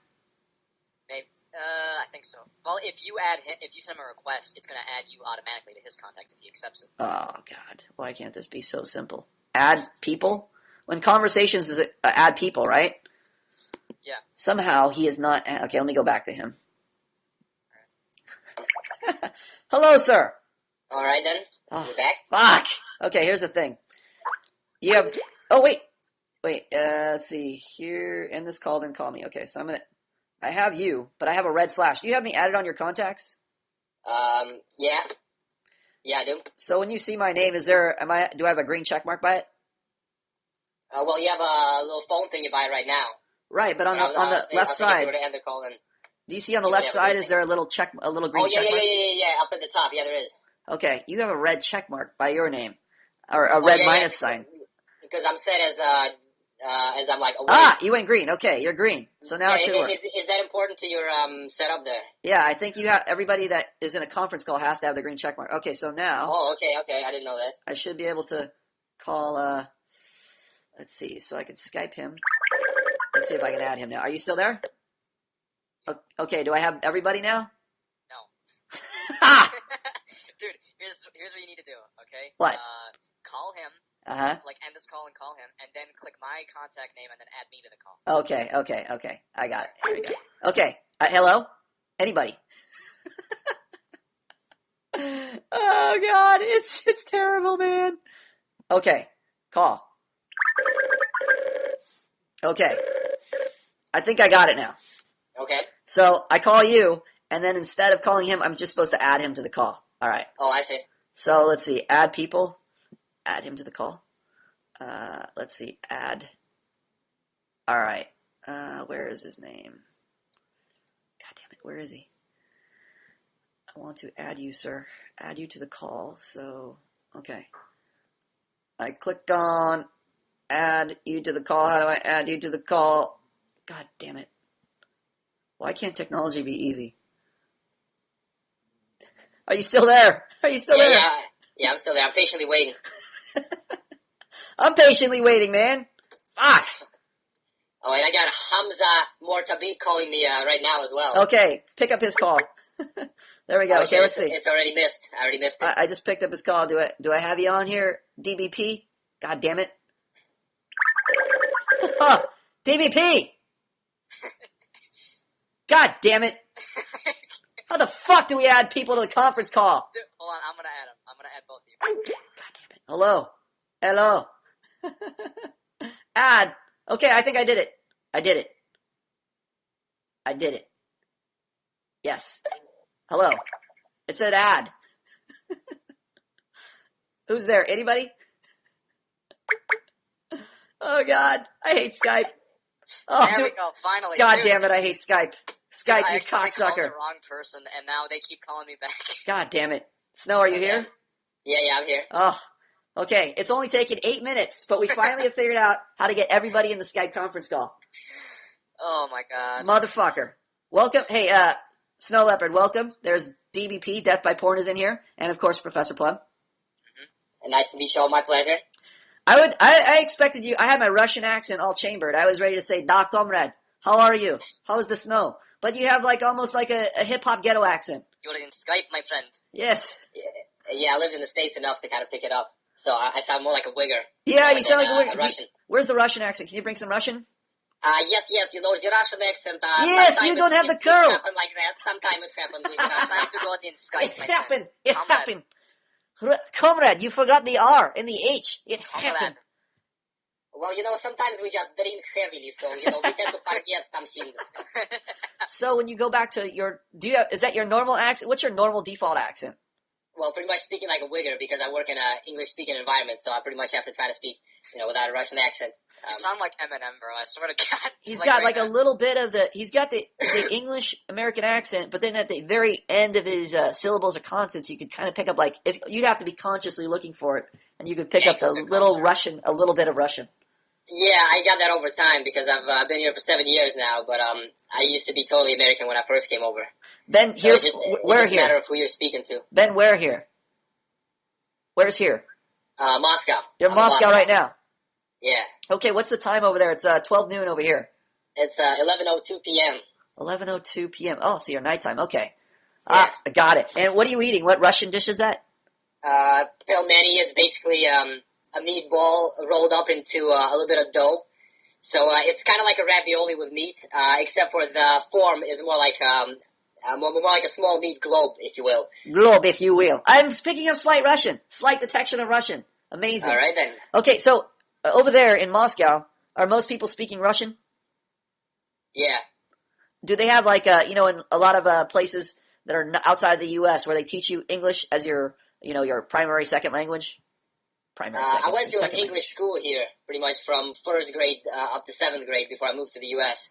And there were quite a few English schools there already. Gotcha.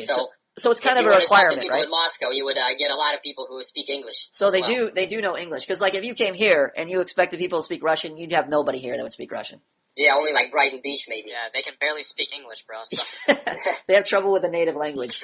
Exactly. Yeah, I actually did better in my English classes in the States than the local kids. Yeah, it That wouldn't is- surprise me, dude. The educational system here is fucking pitiful. That's a testament to how terrible the English. Yeah, I came educational over system is. to the States right before we started doing trigonometry in Russia in 8th grade. The And trigonometry. when I came over to the U.S. in 8th grade, we were doing the shit that we did in like 5th or 6th grade in I Russia. think we're learning addition and subtraction in 8th grade in the American school system. Multiplication tables, bro. That's where we were at. Wow, I'm so excited to finally speak to Snow Leopard because Snow Leopard is actually working on the Russian translation of the Principles of Social Competence. Yeah, when are you going to have a more or less finalized version of the book? It's so I can done make sure that- yesterday. It was announced. All right, then. I'm getting the latest download. Guess what? It comes with pictures now. Everything, every page, pictures, wall-to-wall pictures to make the concepts more international. More Oh, nice. colorful. And for women now. Women can read it too. Women can read it and look at the pictures and understand, oh, this is a picture. I still Oh, don't it's understand the colorful. concept, but I have a lovely picture now. Yeah, it seems that it's actually tougher for me to translate from English into Russian because I tend to use English a lot more in writing. Okay. So regardless, though, it's coming along. So you have translation problems. You know what? Any translation into Russian, I won't understand it, number one. And number two, it'll be a step up from no translation. Yeah. Well, I used to do these translations and get paid for them, so I just have to kind of get it back. And I'll have some of my friends read it. Some people here are actually into similar principles of manhood, just kind of discovering them by themselves. And so I can have them read the book, and they can just point out my Uyghur Russian errors to me to make Yes. sure it's good. And the So I great got a news proofreader is, already lined up. yes, and the great news is once they read it, they're going to get influenced by it. So that's also the good news. Yeah, no doubt about it. I'm looking. You should just make an excuse and have as many people translate or help you with a translation as possible, just so you can expose as many people to the Manhood 101 virus as possible. Yeah, that's a good idea because my current proofreader is already married with kids, and his wife is usually quiet about 90% of the time when we're together. So it's Got it. So she just wouldn't benefit too much from it, but I got to try to kind of bring other people in, though. That's a good idea. yes, just as many as possible. It doesn't matter even if their Russian translation skills are shitty. Just any way you can bring them into creating, because basically you're creating a social group, and this is really a pretense for you. It's just like saying, "What is the time?" So this your translation or your translation project is really your pretense for creating a social group. So you can use that on anybody, really. What's Yeah, the time, fair enough. What's Because that? some people who know English may be too lazy to read something in their non-native language. Exactly. So if it's in Russian, then it'd be easier for them to You got to understand. take them by the hand. Everybody. Here's the thing. Like, even I am lazy in the sense that there was a guy. I told a story on the last podcast or actually, this is going to be part of the same podcast. I just told the story where this guy had like this parachute thing. You know, where you train athletes and they attach a parachute to their back and you run down a field. Oh, yeah, yeah. No. Okay, well now you know. If you're running, Okay. when you're Yeah, running, now I know. you can train. You could attach like a little mini parachute, and it'll just act as resistance when you're running. Okay, so I see. So I see this guy and this other guy. They're training with this thing. They're training some other guy, and I'm walking by, and they say, "Hey, you want to try this?" And of course, I'm like, "Oh, well, I guess. I don't know, maybe." Well, I actually really want to try it, but I'm waiting for him to coax me into trying it. So this is kind of like just with people normally with anything new. If you say, "Hey, you want to try this?" Usually their answer is going to be, "I don't know," or "I'm not sure." So instead of giving them the option, you just tell them, "Here, try this," or "Here, help me translate this," or "Here, look at this," right? Instead of giving them the option, practice leading them into doing it. Yeah, I tend to be kind of too polite in that regard. If somebody says no right away to something that I'm asking, then I just kind of respect their decision right away. Not really trying to plead my case. Comrade, would you like to read the translation of Principles 101? Or Principles, that was our old name for it. The Principles of Social Competence. I don't know. Comrade, you must read this. There you go. You're all set. Practice leading them. Bringing them along into your experience. You got to just look at them as like little kids, and you're leading them by the hand. Once they have the experience, they're going to be like, "Oh, great experience." Yeah. Okay, gotcha. Yeah. Right. So, how's your experience of the academy been so far? We've had your posts. You post for a guy on scholarship. You actually post. There's another guy I got to actually throw off scholarship because he's doing nothing. But for a guy on scholarship, you're posting probably more than Trees and X, who is actually just paid to be in the academy. Oh, wow. I would say, wow. I would say that's a waste of money to be in the academy and to not participate, or to participate at such a minimal level. it barely even justifies your spending the money to be in the academy.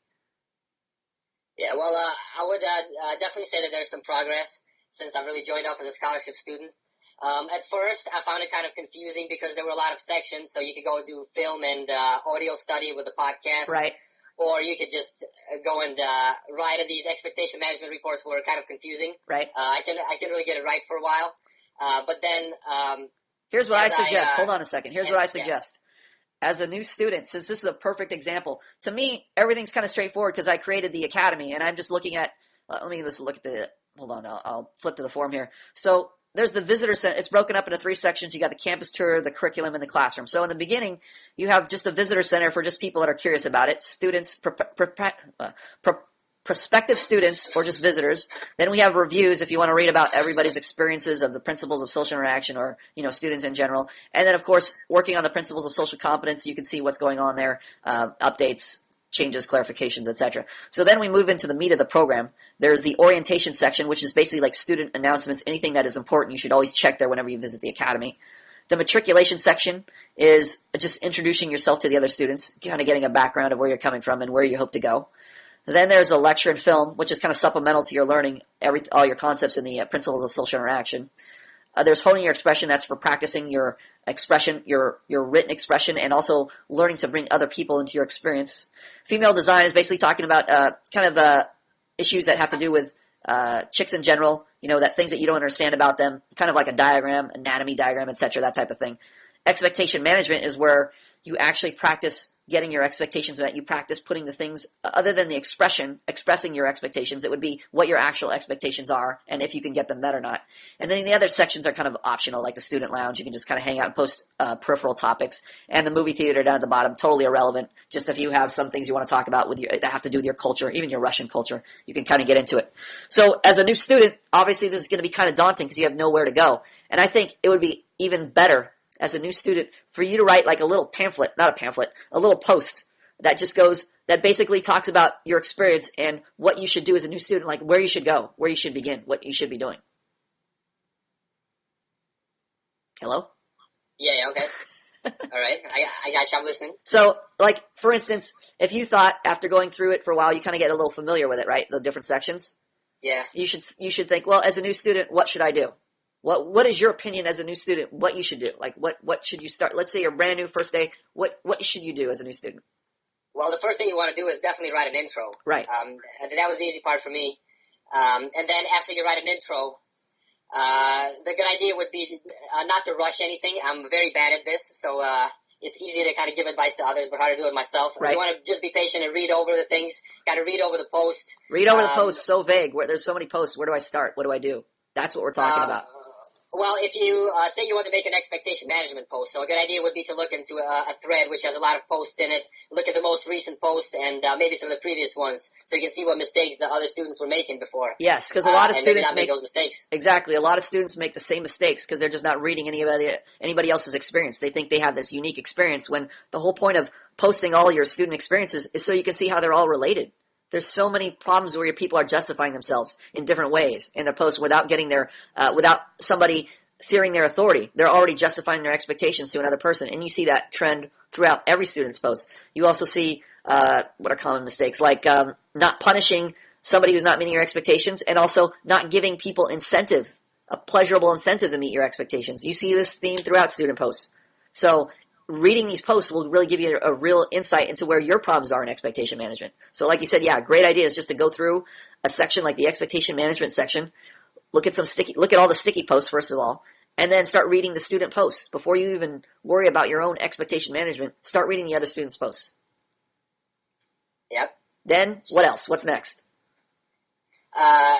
Next, I think what you want to do is just to see where your writing is.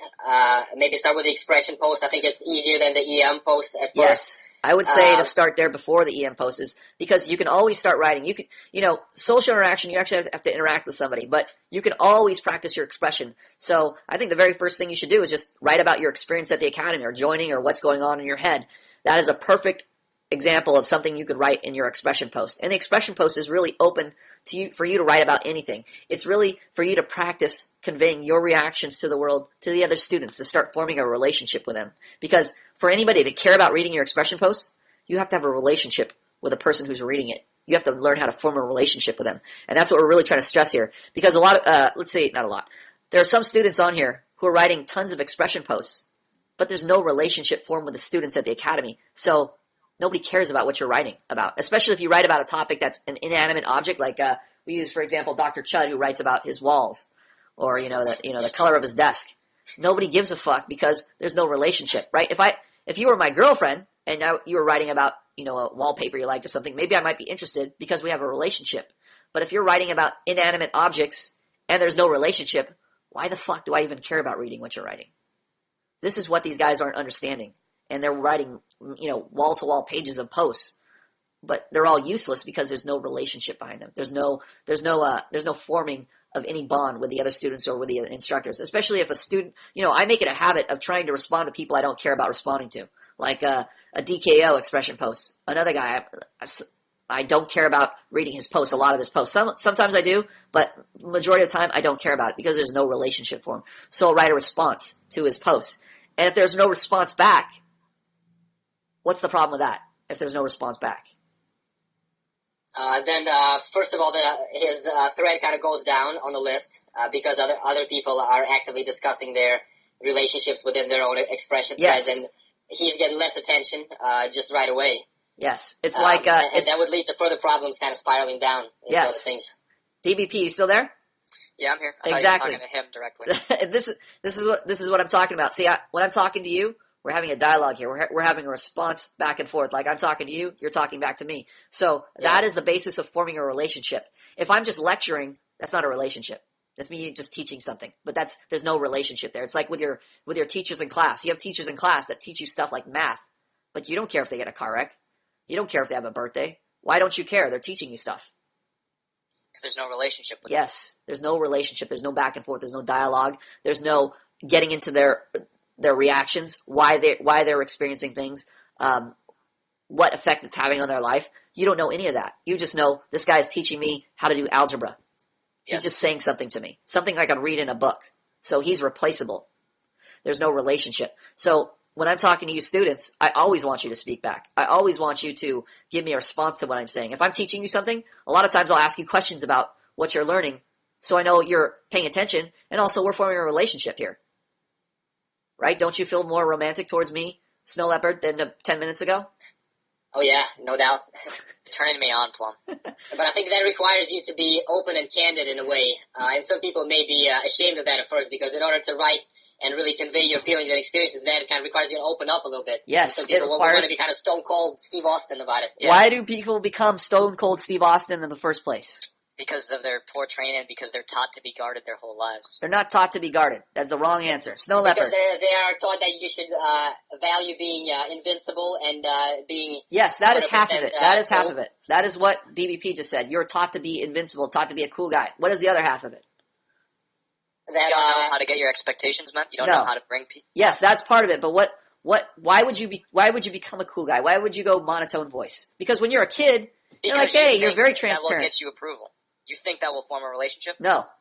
When you're a kid, you're very transparent with your emotions. When you're a kid, you're very open, transparent. People could see exactly how you're feeling when you're a kid. Because you're punished whenever you display those transparent emotions. Yes, you are punished, and as a result, you don't know how to manage that punishment. When people say something to you, like if I say, oh, I had a happy birthday, I was so happy. You faggot. Yes, somebody says you faggot. So now, because I have no social training, I don't know how to manage that reaction. So all I feel is the pain of him calling me a faggot when I'm enjoying myself. So now what do I do the next time? Do I announce, hey, I had a happy birthday. I'm really enjoying myself. Nope, you guard yourself. No, I say, yeah, I had a birthday. It was cool. I go monotone. Yeah. I don't become responsible for my expression. I don't take accountability for being happy because I don't know how to manage my expectation of saying, hey, I should be able to announce my birthday, and people should respect that. But because I'm allowing people to go, hey, you're a faggot when you enjoy your birthday. See, now I don't know how to manage his reaction to what I'm saying. So now what's my natural response? To close up, to become non-transparent, to not let people see how I'm feeling about things or how I'm thinking about things. So because I don't know how to manage his reaction, that means I don't know how to punish him. I don't know how to punish his response. And also, I don't know how to direct his response to tell him, look, don't be an asshole. You should be enjoying, if I'm telling you I'm enjoying my birthday, you should be respecting that. You should be like, oh, that's awesome. You should be celebrating with me. Right? So I have to do two things. I have to punish him. I have to punish his reaction because it's disorderly. And then also, yes, I have to give him another option. It's just like when we're talking about lighter than air. He's talking about, hey, I want to get a hooker. What if we just tell him, yeah, that's a bad idea. Hookers have diseases. You're wasting your money. That's stupid. You can't get your needs met. That's fucking lame. Don't get a hooker. How helpful is that going to be? Not helpful at all because you're not giving him another option. He's still going to have that sexual urge. Why is he asking about getting a hooker? Is that a good idea? Does he think that's a good idea? No, he just has a need. He needs to get met. Yes. He doesn't know how to. He already probably knows it's a bad idea to pay for sex. Yeah.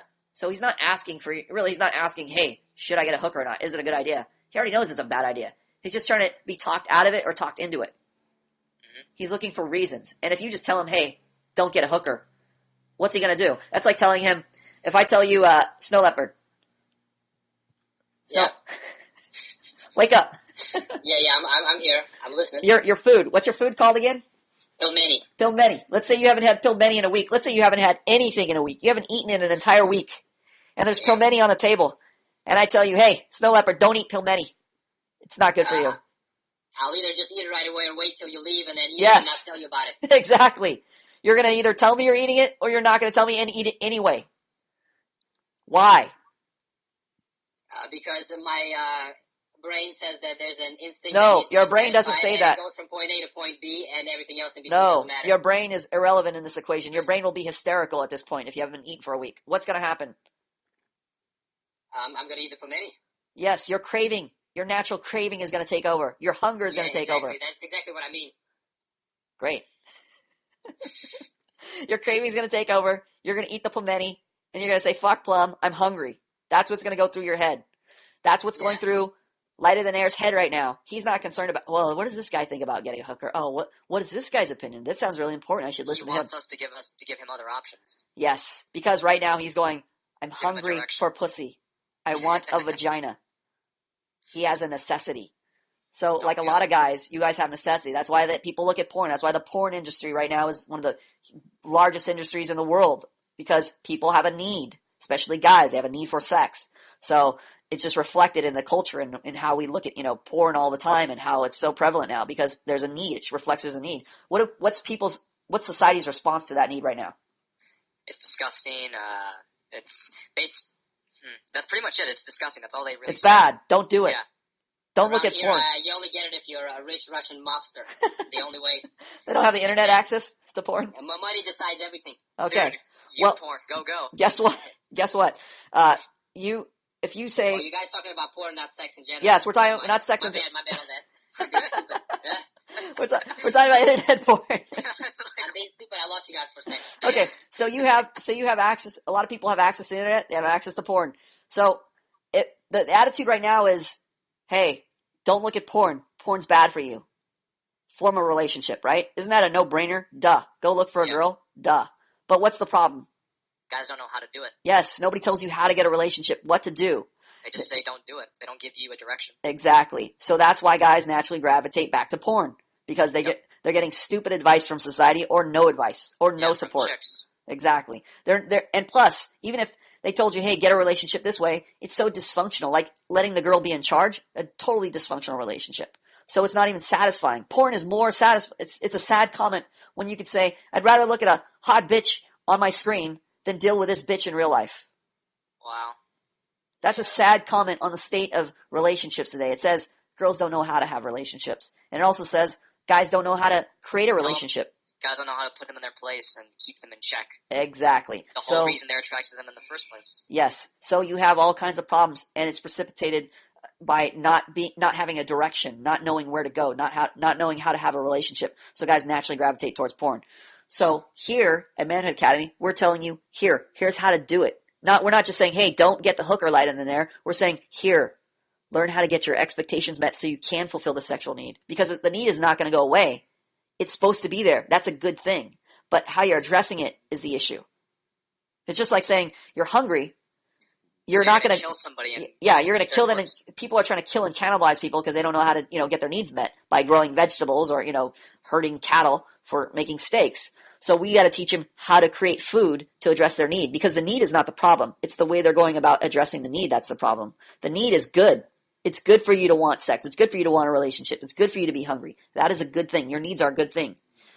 How you go about meeting them is the real issue. So we talked about expectation management. We talked about reading the expression posts. And you should always practice, you should make it a daily habit, really, of writing in your expression thread, because this is really developing your organization of your thoughts, organization of your feelings, organization of creating a relationship with students, with other people, with the real people you're going to bump into in the world. When you're speaking to them, you're not going to just go, let's say you just, Snow Leopard, let's say you just bumped into somebody on the street, total stranger. Are you going to start talking to them about your favorite cereal, your favorite chair? Highly unlikely. Why? Because I have absolutely no connection to that person, and they likely do not care about that subject. Exactly. They don't care. Why don't they care about that subject? Because they have their own life and their own set of experiences. Because they don't have a relationship with you. Yes. Guess what? If they care about you, they're going to care about your favorite cereal. They're like, oh, that's Snow Leopard talking about his cereal. It's so cute. If you just start talking about your cereal and there's no relationship, they don't care about Snow Leopard, they're like, why the fuck do I care about listening about cereal? Some guy talking about cereal. There has to be the relationship there first for people to care. So if that's so blatantly obvious to you in real life, right? You wouldn't just, it's kind of common sense. You wouldn't just go up to a guy and start spilling your guts out because there's no relationship yet. Why do people do it in their expression posts? Because you tell us to. Yes, they're practicing expressing themselves, but they're forgetting the important part, which is to build a relationship with the audience. Yes. So that's what we haven't emphasized that in the past. That's kind of our fault. So now we're emphasizing that to make it clearer that not only do you need to just practice getting your thoughts out or organizing your thoughts or conveying your reactions to people, but now you need to direct your reactions. You need to say, okay, I'm speaking about my relationship with my family or something, or with a girl. That's a relationship. That's going to draw people in because that is naturally attractive. It's speaking about people, and people are ultimately the most interesting thing, the thing that interests other people. But if I'm going to start talking about my favorite video game, like High School 101 is prone to do, I need to first check and make sure I have a relationship with my audience, of the students, whether they care about me, whether they know about me, right? Whether I interact with them. There needs to be some interaction before I can start just going full steam talking about a video game, right? Why does anybody care about that game? They don't. Wait. I was going to ask you to repeat the question. Why does anybody care about that video game or hearing about that video game? Because they don't know anything about you. They don't have a relationship with you. Yes. It all goes back to the relationship. So this is a social academy. You need to form social relationships with people. That means you need to know how to respond, which means if I'm talking to you, respond. Yes, and you're a dead piece of driftwood, it's not conducive to a relationship. Right, Snow Leopard? Yeah. Yeah. Right, Snow Leopard? Yep. Yes? You're right, Professor Plum. Let's form a relationship, Professor Plum. Yeah, there's the good response. See, a full response. Yep. That's the student response. Yes, Professor Plum, I can't wait to form a relationship with you. That's the instructor response. Right, Snow Leopard? I'm kind of startled here, looking for a... Startled. Yes, during the headlights. I I don't know what to do. So since you're so startled and there's so many options, I'm going to cut off all your options. You're like a girl. You have too many options, too confused, you're paralyzed, you're like a deer in the headlights. As a guy, I have to cut off all your options.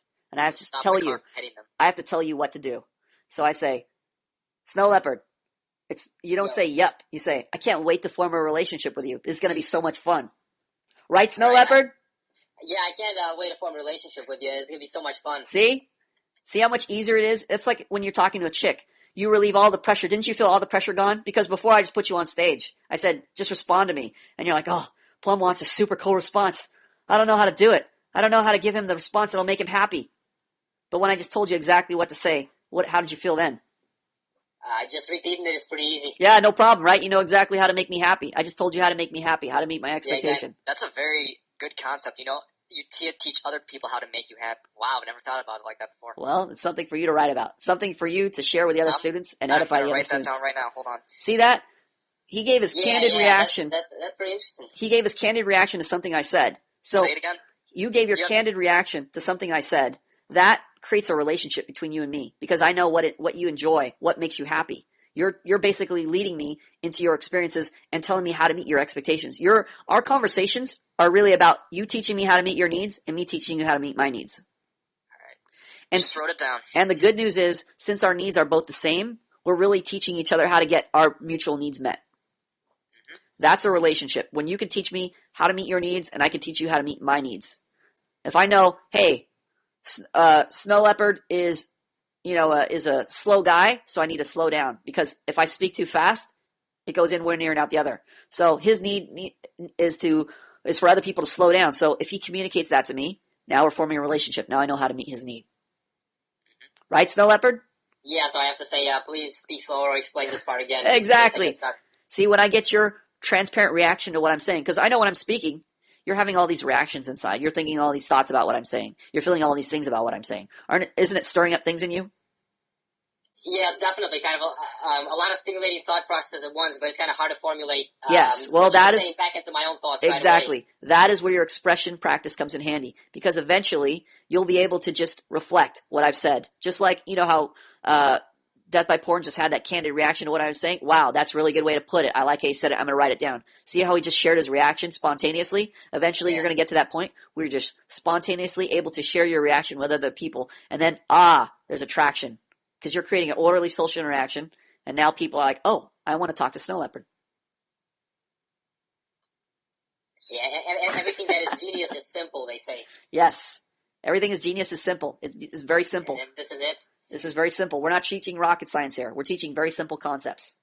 Normal concepts. Well, at least in theory. Yes. The reason why they appear so amazing and so genius is because everybody is in such an abnormal state of social interaction. Yes. Everybody is like, yep. This is not a superpower. This is how humans are designed to be. This is how you're designed to react. You're not supposed to be like Snow Leopard and go, yep, yep, yep. You're supposed to go Plum. Your avatar with the cat in the suit is so sexy. That's a candid reaction. There's supposed to be a candid, transparent reaction like you're a child.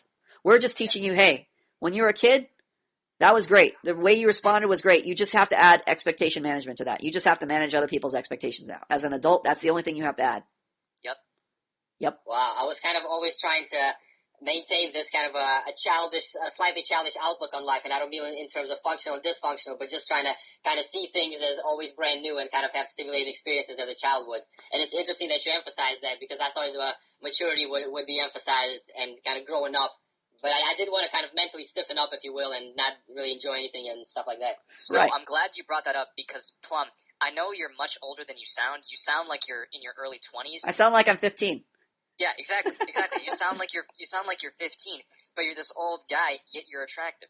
You know what I'm attractive saying? Old guy. I have liver spots. I have a dangly. You could be in your 30s. I really don't know how old you are. I have dangly balls. 30, 32 to me. I have dangly balls and liver spots, but yet I'm able to create attraction because, again, I'm able to meet your needs. If I'm able to meet your needs, the age becomes irrelevant.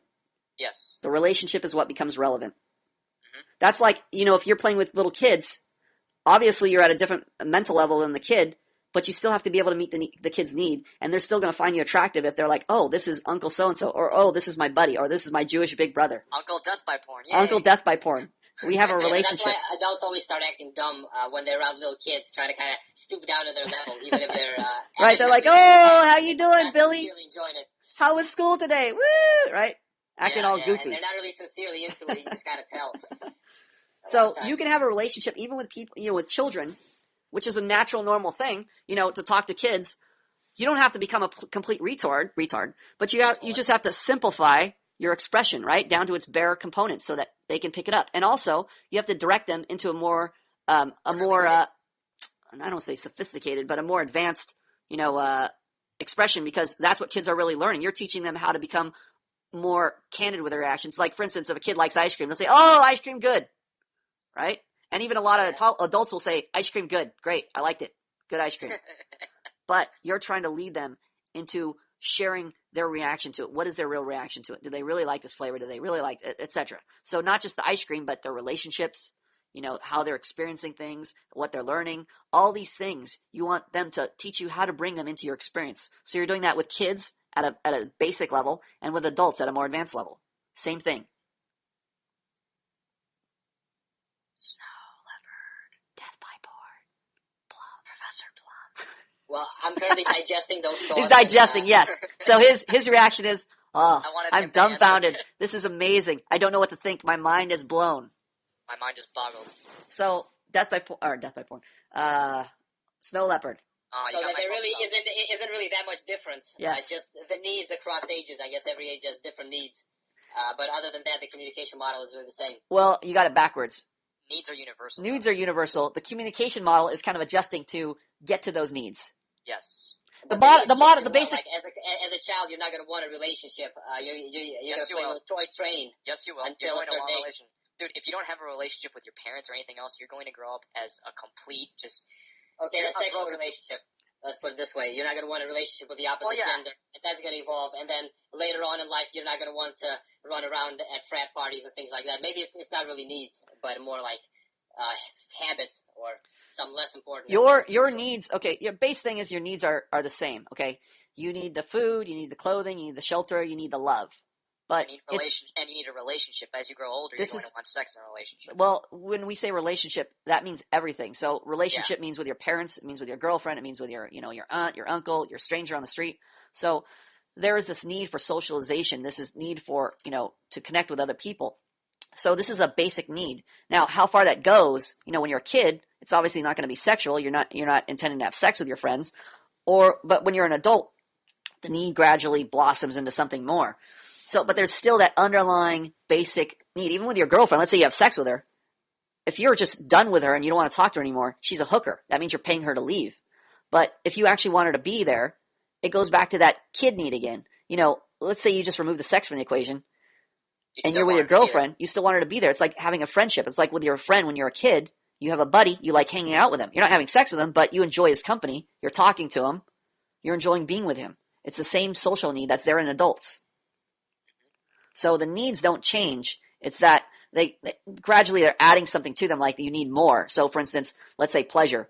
If you're a kid, you like a little amount of pleasure, like just playing with your friends. Whereas when you're an adult, you want to play with your friends, you want to explore things, you want to learn things. So there's more of a component for your pleasure. There's more of a capacity for It becomes broader. Right, it becomes broader. So your need didn't change. It's just the scope of your need changed. Yeah, okay. But It's the communication. The communication, I shouldn't say the model changes, but I should say the underlying purpose of the communication stays the same. The structure stays the same, but how you go about it, like the how would be a good way to... The methodology? Yeah, I guess in a sense your method changes in that you're taking your audience into account. So for instance, a 5-year-old doesn't have the education of a 45-year-old. Yeah. So how you would speak to them, you wouldn't use like 15-syllable words because they don't have that vocabulary, but you're still conveying the same concepts. It's not like concepts have changed. We're still conveying the concept of love, just in more simplified language or in a simplified metaphors, simplified analogies, just to consider our audience. Plum, that reminds me, making friends was so easy back when you were 5, because you remember what you said when you wanted to make friends? Hey, let's play. You want to be friends. Yes. Yeah, exactly. Very easy to make friends. And people didn't have the concept of that's not a cool thing to do. You weren't like going, is this guy a dork for just asking me a friend? You just thought, do I want to be a friend? Yeah, let's be friends. Very simple, right? Yep.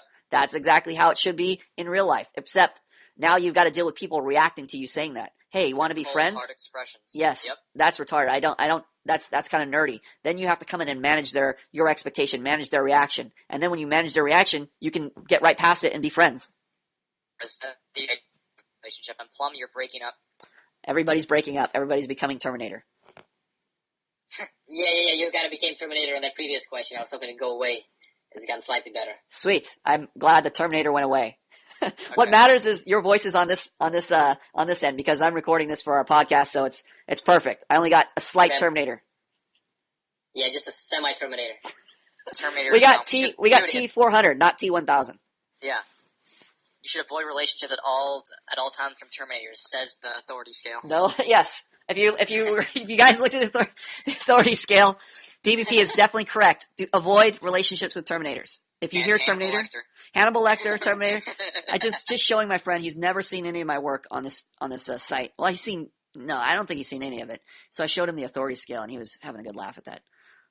The Terminator scale. I love Your going Mark back. Rudolph one was the funniest one. I Mark was Rudolph. laughing so hard when I read it because it was so true, and because I'd seen so much of his shit. Like, he gets his ass handed to him by Yes, them. It's fucking comical, man. It's ironic that he's trying to teach people how to be guys, but yet, any television appearance, he gets basically owned by the chicks he's talking to.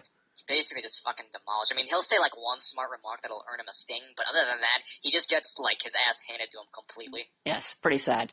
Okay, I think I've gone over time here. I got to get going, you guys. But it was great talking to you. Thank you for being on the podcast. This is the second time, and that I won't delete this podcast because DVP has been trying to get on here 3 times in a row now. So third time's a charm. Yep. And this is the first time for Snow Leopard. Yeah, this was a very unique and stimulating experience in the sense that I had to form thoughts quickly and really make a lot of connections that I haven't made before on the fly and then express them back to you. So it was challenging and demanding, but very interesting. It was a very positive conversation overall to me. I'm glad it was positive, challenging, and demanding. All the catchwords we have here in America for euphemisms for like the self-help movement, what we call the bullshit movement. But this was actually helpful instead of just, being superficial Yes. words. We used to call them problems. thing. Now people call them challenges.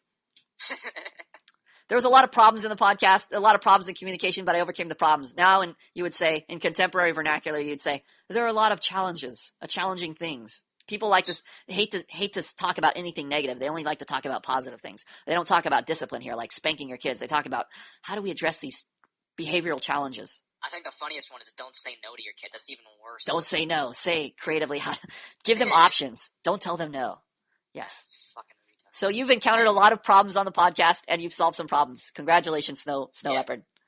And even your kitty popped up. You know, your avatar is sexy as hell. Yeah, I just noticed that out of the corner of my eye. Your kitty popped up on the screen. Yeah, I enjoy watching wild animals. They don't really tend to do any dysfunctional things just because they're animals and they know what's going on. Yeah. Plus, they're fun and killer. Yeah, eat, fuck, sleep. Wait a second. Do you have on my screen? Does it just look like that blank generic human head? No, it looks like a cat with in a suit. Oh, I forgot. I actually made a picture. I completely forgot about that. Mine's just a face because I'm a lazy faggot who can't find avatars. Okay, well, guys, it's been an enjoyable experience. I'll talk to you next time. Okay, thank you, Manhood Academy students. One last time before I post this. This is our last interview series, and this is going to make the podcast roughly 4 hours long. It's DVP, Professor Plum, and we're having on a celebrity guest, Fort Stronghold, the kid who has the most amazingly bizarre, disturbing EM report in the history of Manhood Academy. And for those of you in podcast land that want to follow along, Bogler and I actually covered this, but we're going to go straight to the source. We're going straight to Fort Stronghold. An interesting choice for a username. Kind of like Death by Porn. Mm-hmm. Very difficult. Hard to sound out. Hard to say really fast. Fort Stronghold! I gotta call him. Grab my hand! It says he's, what the Imagine if you guys had an emergency. You're trapped in a burning building. Death by Porn, get over here!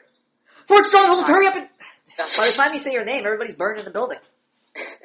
Hold on. I'm gonna add him to conference. There we go. Fort Stronghold, are you there? Nope, hold on, it's ringing. Of course he's not there. There we go. Hello? Fort Stronghold. Hey, how's it going? Speak up, great. sir. Hey, who's who? This is Death by Porn, and the guy with the cat avatar with the suit, that's Professor Plum. Hello, Fort Stronghold. These guys? Do you have an Australian accent? I can't tell. Oh, really? I can do one, mate. Oh yeah, he has one. Hello, governor. Cheerio. Should we get Boggles in here? Do we Yeah, need say Boggles in maybe. here? Do you want to? Let's bring him in. Might as well. Alright. Oh, Boggler. Boggles, Boggles. It's Hey. Boggles! Boggles. What's up, guys? Ah, just in time. We got the Stronghold in here, finally. Stronghold in here. Boggles. Hey, Buggles. I wanted to Hey, go. Stronghold. I wanted to go straight to the source. Yesterday, this will be in the all in one gigantic podcast. But yesterday, Boggles and I did a reenactment. Is it me and Boggles or Boggles and I? Wait, Boggles and I I. did a reenactment. Me did a reenactment. No, it's Boggles and I. Okay, Yeah, Boggles so and I did a reenactment. just this is the grammar portion of the podcast. It's Boggles and I, not Boggles and me. Boggles and I, or I and Boggles, That would be more proper. did a reenactment of Fort Stronghold's most disturbing EM report in the history of Manhood Academy. Yeah, and we were debating if it was legit, and I felt it was legit. Legend? Legit, like it was real. Legit? Yeah, legit. What's legend? Legit, you said it right. Whether there was an Holy edge. shit. I thought you were You're saying right, it was an it edged is weapon. completely disturbing. An edged weapon. So Yeah, I want to hear his Aussie accent. Say something, bro. I don't know. Give me something to say, and I can put on the Aussie accent, mate. he's kind of got it. So is that the natural Aussie accent, or is that the manufactured Aussie accent? I can only put it on. I grew up in Europe, so I don't really have the Aussie accent. Oh, you don't have. Okay, so you're just there for the time being. Okay, got Dude, it. but Concrete has a solid Aussie accent. I'm surprised. Concrete, yeah, Aussie kid. Anyway, Fort Stronghold. Let me get right to it. Did you realize that you were creating history with this EM report? No. No idea? No idea. Did you realize this was the most disturbing EM report I'd ever read? Nah, I just wrote it off the top of my head. Just right off the top of your head. Okay. Well, let's cover it. Let's just get right into it. So, me and Bogler Bogler and I were going back and forth and reading it, and Bogler's going to be, who are you going to be, Bogler? You're going to be me, and I'm going to be, I'll be black hair. So we're going to go over your EM report, and then we're going to go to you, because I got to cut to you on the disturbing parts to figure out how did you even get in this situation, and what were you thinking? Okay. Let's do it. All right, we're doing it again. All right. Start, bro. You're Professor Plum. Hello? I'm waiting for you, Plum. Yeah, it says me. Oh, me? Oh, you started? You're Oh. What Boggles likes to do, I don't know, Fort Stronghold, if you're familiar with the podcast format, but Boggles likes to waste time on the podcast and create dead silences for the audience so they don't want to hear future podcasts. Yeah. Did I get 3-hour podcast? Yes, they all. should really be like an hour to maybe an hour and a half podcast, but whenever I have Bogler on, he likes to just stall out and leave dead silences for 20 minutes. This guy fixed his thing or something and totally confusing now. Let me go to the original one. Okay, me. Hey, listen, I'm going to be completely straightforward with you. I find you attractive. Okay, let's set the scene first of all. Hold on. So this disturbing I EM. was expecting you to set the scene. Okay, great. This disturbing EM report takes place in a lively club. Okay, actually, let's just go over everything, so we'll cover all the problems too with this, and it'll apply to other things. So it says, tonight I went to a popular, lively club with some friends and spotted a reasonably attractive, dark-haired girl with sexy bangs. I love bangs. They really appeal to me because of their simplicity. Yeah, he's justifying the fuck out of it. What's that? He's justifying why he wants to talk to this girl. Yeah, this is unnecessary. You're saying I love bangs. They really appeal to me because of their simplicity. You're trying to say here's my justification for hitting on this girl. Completely irrelevant and unnecessary for your EM report. Mm-hmm.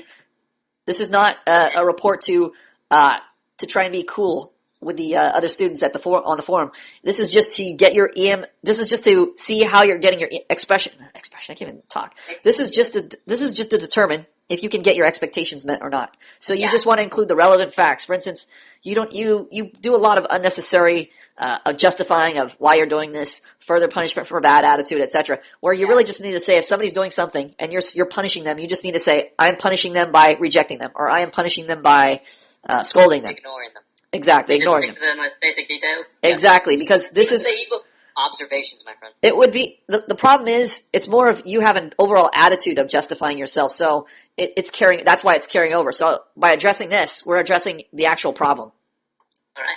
Okay, so you're talking to a girl, sexy bangs. I love sexy bangs. I decided to approach her and be as candid as possible about my intentions. The interaction is as follows. Yeah. Hey, listen, I'm going to be completely straightforward with you. I find you attractive, and I want to get to know you a little better.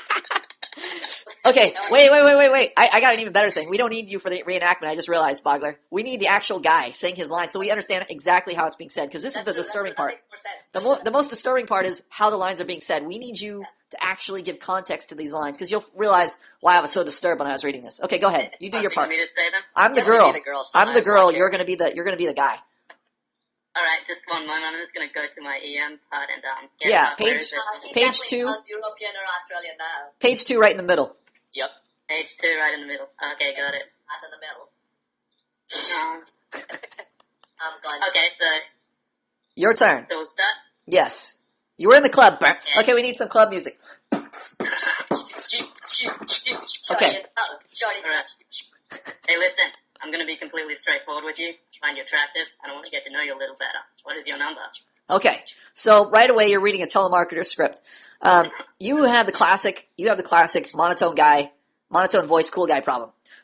We covered this before with Terreno, but we completely lost all the audio from Terreno, so it was completely irrelevant and nonsensical when you listen to the last I podcast. guess you can do it with this guy. Exactly my point. So let's say your lines, but instead of the monotone voice, first of all, why are you saying things with a monotone voice? I don't know. It's just the way it comes out, I guess. No, it's not just the way it comes out. When you're a kid and you're happy and you're enjoying ice cream or you're playing on the slide or swinging on the swings, were you like, hey, this is a fun slide. These swings are very fun. Is that how you were when you were a kid? I was more excited and varied in pitch. Why were you varied in pitch? You just decided to vary your voice? Hey, I really like the swings. It's really fun. No, I guess when you're a kid, you just like roll with your emotions and they change and vary. And so You're does your very mind. transparent when you're a kid and you're not monitoring what you're saying. That is the difference. Yes. Hello? Hello?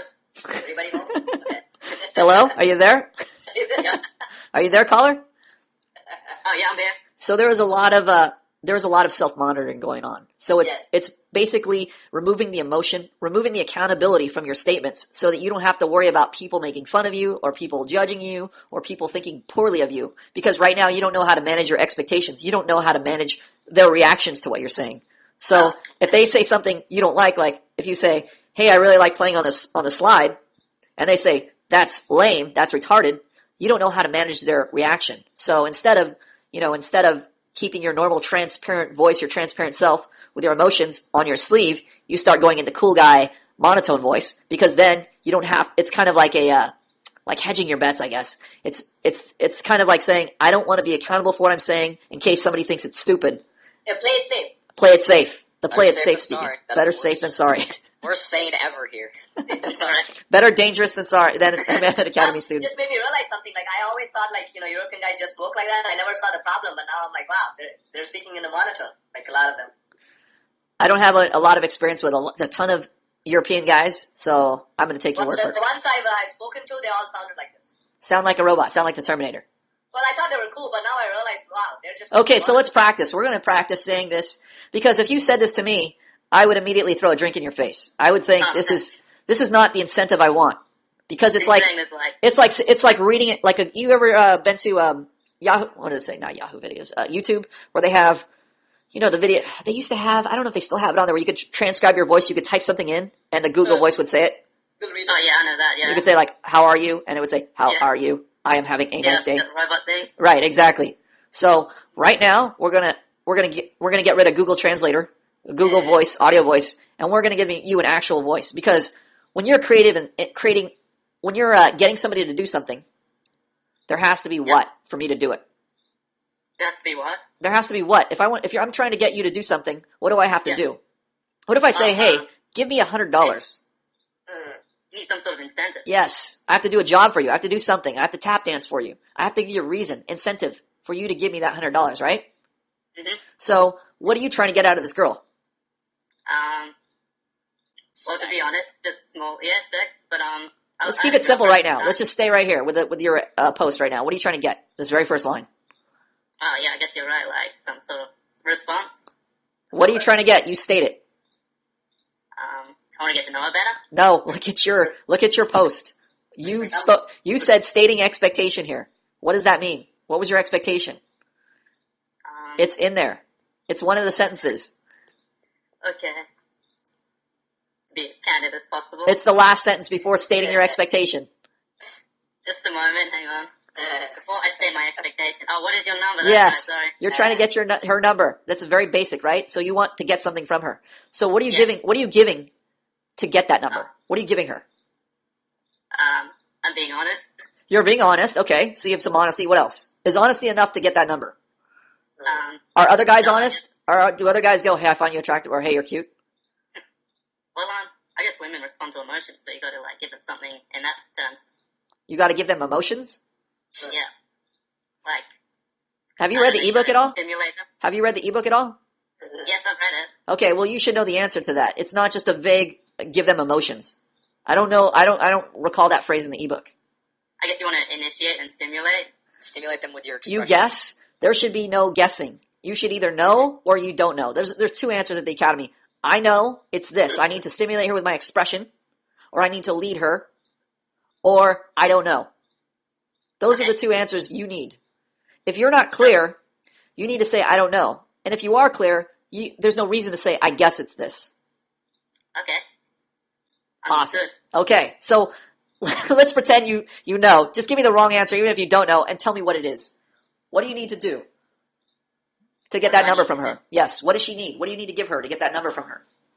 I need to stimulate her, give something to her, like convey something that's new and interesting to her. Okay, that's wrong, but close enough. All right. So we're going to go with the obvious answer. You need to stimulate her. You need to give her some enjoyable experience.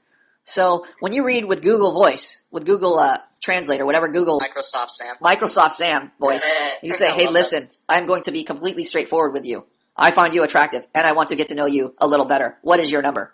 How enjoyable is that? Yes. How enjoyable is that? It's not a yes/no answer. Oh, I guess it's pretty plain. How enjoyable is that? Not enjoyable. Not enjoyable. Not enjoyable. Okay, so we're gonna make it enjoyable right now.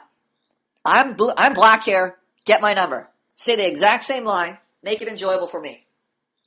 Okay. Hey, listen. I'm going to be completely straightforward with you. I find you attractive, and I want to get to know you a little better. What is your number? Okay, my panties are still dry. Do it again, and get my number. Go ahead. Does he say do it again? Yes, do it again. All right. Hey, listen. I'm going to be completely straightforward with you. I find you Okay, attractive. you talk too fast, and I can't understand what you're saying, and the music's going too loud. I just turned away. Okay, do it again. Okay. Hey, listen. I'm going to be completely straightforward with you. I find you attractive. Okay, here we go. Look it. Here's you. I'm going to be completely straightforward with you. I want you to make love to me with your words, man. Do it. Hey, listen. I'm going to be completely straightforward with you. I find you attractive, and I want to get to know you a little better. What is your number? Plum, here's my number. I got his number. Okay, now I want you to say it just like that, or anywhere in the vicinity of that. Go ahead. Get my number. Okay. Hey, listen. I'm going to be completely straight. Pay attention. Pay attention. Yeah. Hey, listen. I'm going to be completely straightforward with you. I find you attractive, and I want to get to know you a little better. What is your number? Do it. Tell me. Parrot it Hey, back. listen. Start over. Go ahead. Start over. Huh? Go ahead. I'm sitting on the bar. Go ahead. Start over. Alright, I'm starting now. Hey, listen. I'm going to be completely straight. Alright. Listen What was carefully. wrong with that? You're a parrot. You're a parrot. What do parrots do? They just repeat what someone Yes, else says. they repeat exactly. So just repeat verbatim, okay? You gotta concentrate. Mhm. Hey, listen. I'm gonna be completely straightforward with you. I find you attractive, and I want to get to know you a little better. What is your number? Go ahead. Hey, listen. I'm going to be... Listen to me carefully. Yes. Hey, listen. I'm gonna be completely straightforward with you. I find you attractive, and I want to get to know you a little better. What is your number? Do it. Hey, listen. I'm going to be completely straightforward. I don't believe it. Somebody, anybody, tell me, Bogler. Come on, Bogler, give it to me. Okay. Get that number, Bogler. I gotta find the post. Hey, listen. I'm going to be Bogler. completely straightforward. Bogler. People are taking mushrooms on this podcast. Bogler, get my number. Hey, listen. I don't want to talk to you anymore. Go away, Indian. Death by porn. Get my number. Hey, listen. I'm going to be completely straightforward with you. I find you attractive, and I want to get to know you a little better. What is your You're too hurried. I don't know. You sound kind of tense, kind of nervous. Who's that other cute guy over there, standing over there? What's his name? Fort Stronghold? That's a long, awkward, bizarre name, but I wonder what he has to say. Let me hear from him. Hey, listen. I'm going to be completely straightforward with you. I find you attractive. And I want to get to know you. Look it. Repeat after me. Hey, listen. Yeah. Hey, listen. No. Hey, listen. Hey, listen.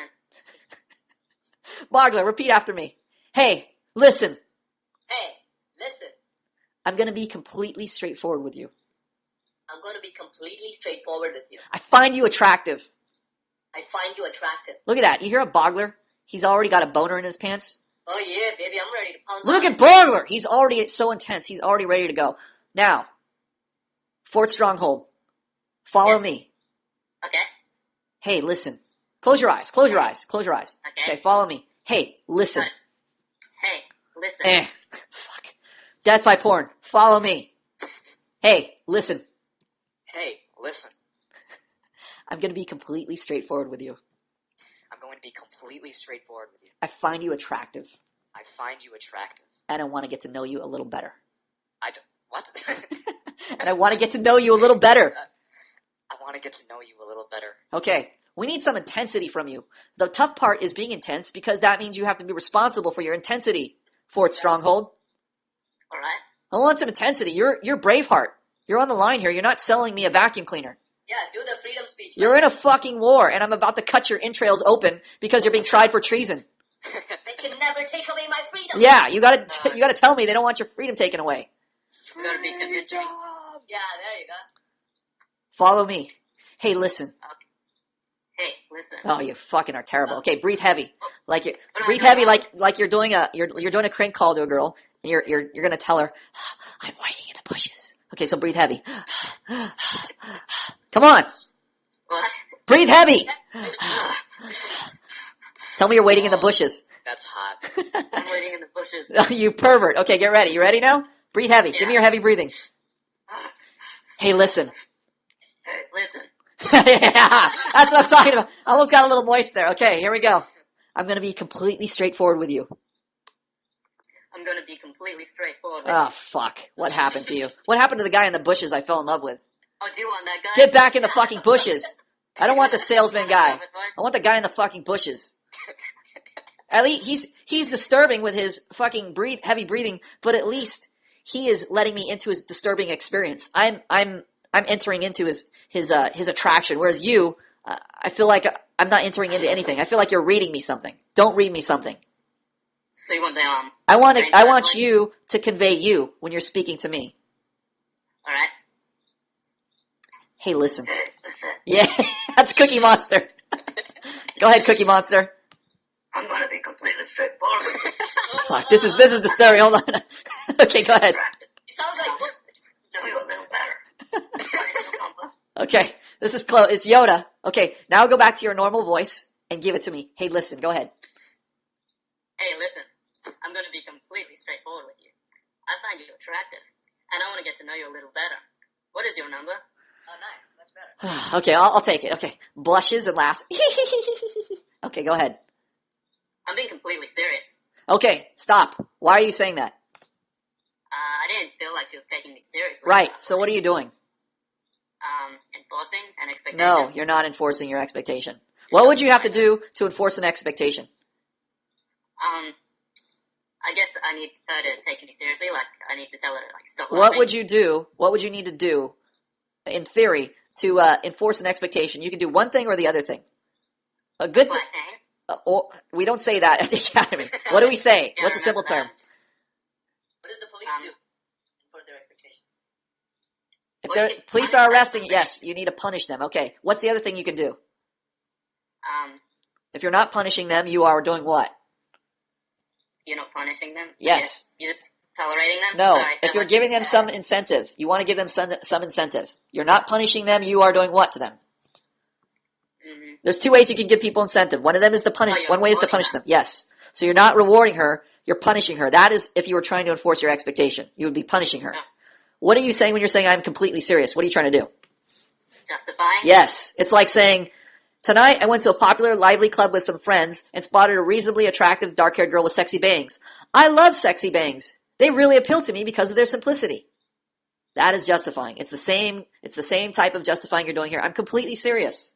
She's not taking you seriously. So instead of punishing her violation of your expectation, you're doing what?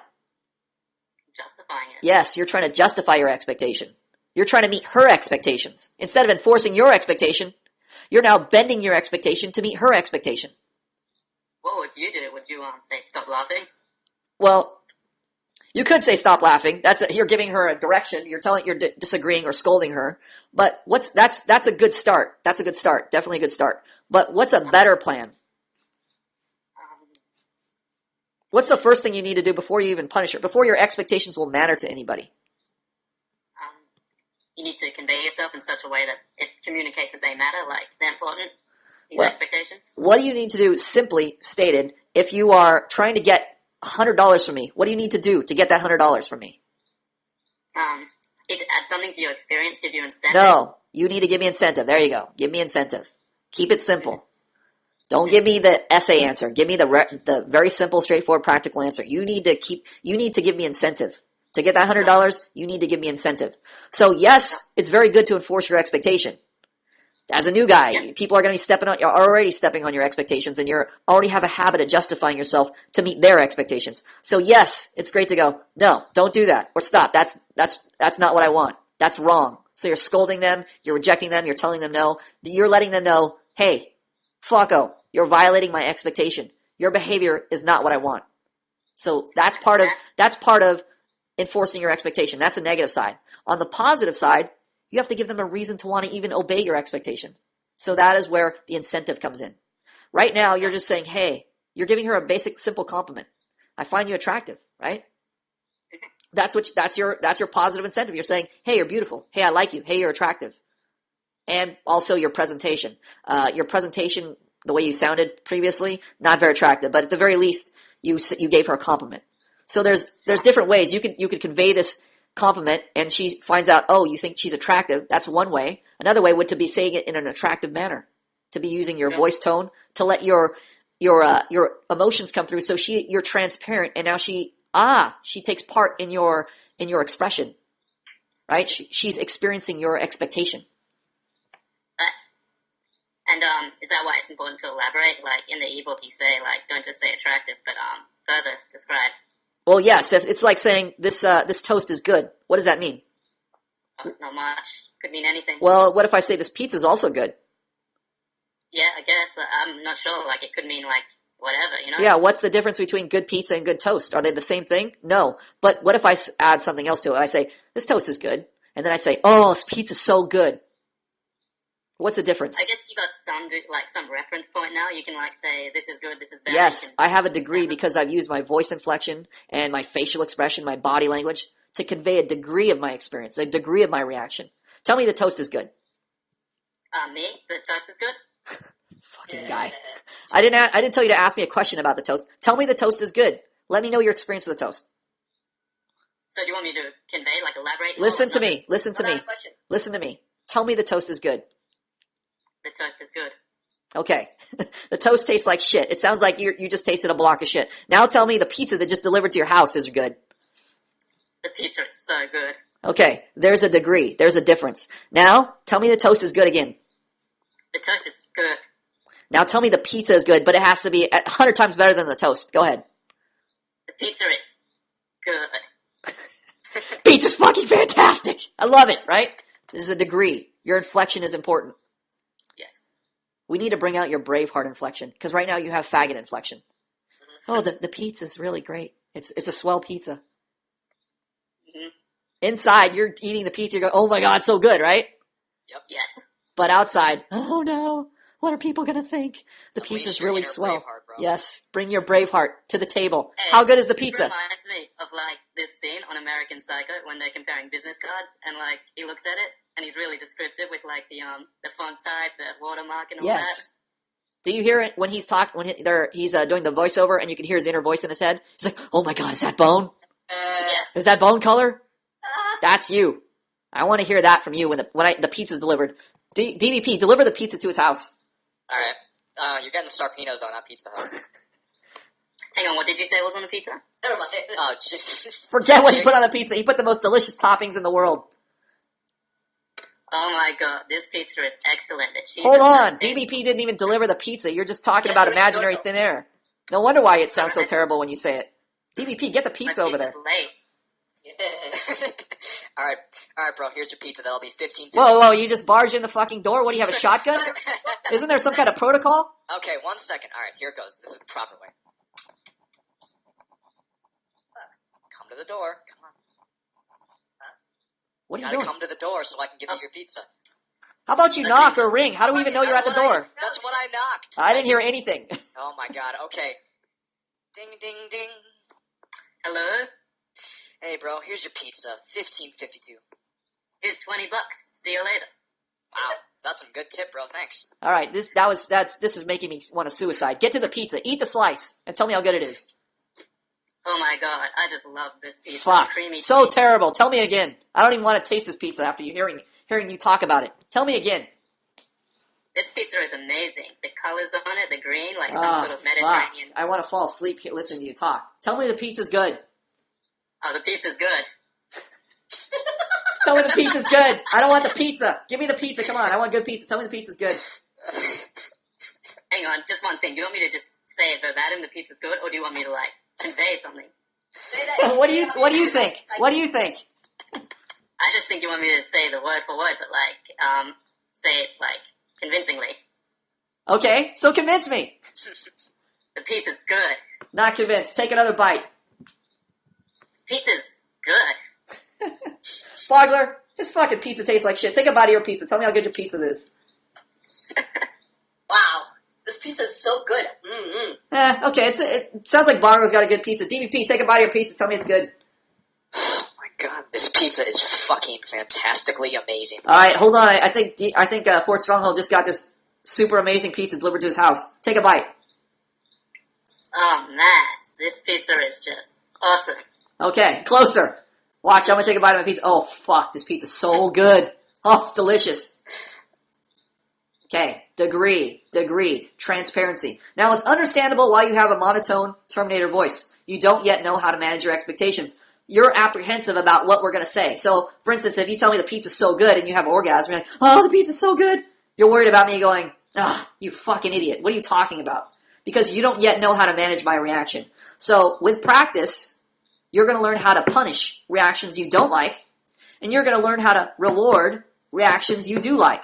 And when people start responding to your expectations, then you won't feel that social pressure to kind of get into your monotone voice routine and say, oh, the pizza's really good. You'll feel free to let the people know how you feel about the pizza. Oh, this pizza's delicious. I love it. You'll feel free to become accountable for your own experience. You won't have to worry. You won't have to try to shove the accountability off there and say, I don't want to be accountable for liking this pizza because what if people hate this pizza? They'll think it's terrible. They're going to think I'm terrible. Yeah. Yes. Best response ever, dude. Okay, next. Let's get through this. Okay. I'm completely serious. And then black hair girl says, I have a boyfriend, but thanks for the compliment. It wasn't a compliment, just a statement. Okay, what's that? Well, I'm just stating my interest. I wasn't like that. A compliment her. No, what are you doing? Yes, exactly what you're telling me right now. What are you doing? It wasn't a compliment, it's just a statement. What are you doing? Oh, justifying myself. Yes. It's just this. I'm just doing this. No, I didn't mean that. I'm just doing this. I see. Justify. How Yeah, can that I just meet happened, your, like, I didn't really think how that can I was meet just your this. expectation? How can I meet her expectation? How can I bend my expectations to meet her expectations? Not the right way, I guess. Yes, Not the right you track. guess? You guess? I know.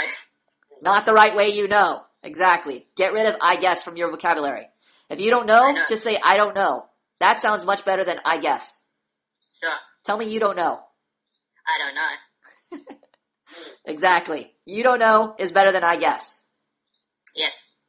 These podcasts are fucking awesome. Amazing. Okay, black hair. Well, you're a kind idiot. Actually, I want you to say it how she said it, because this is the bizarre part now for me. I don't even know what's going on here. Say it how she said it, exactly how she said it to you. Well, you're a kind idiot. Okay. I don't even know why she said, okay, keep going. And then you say, Bitch.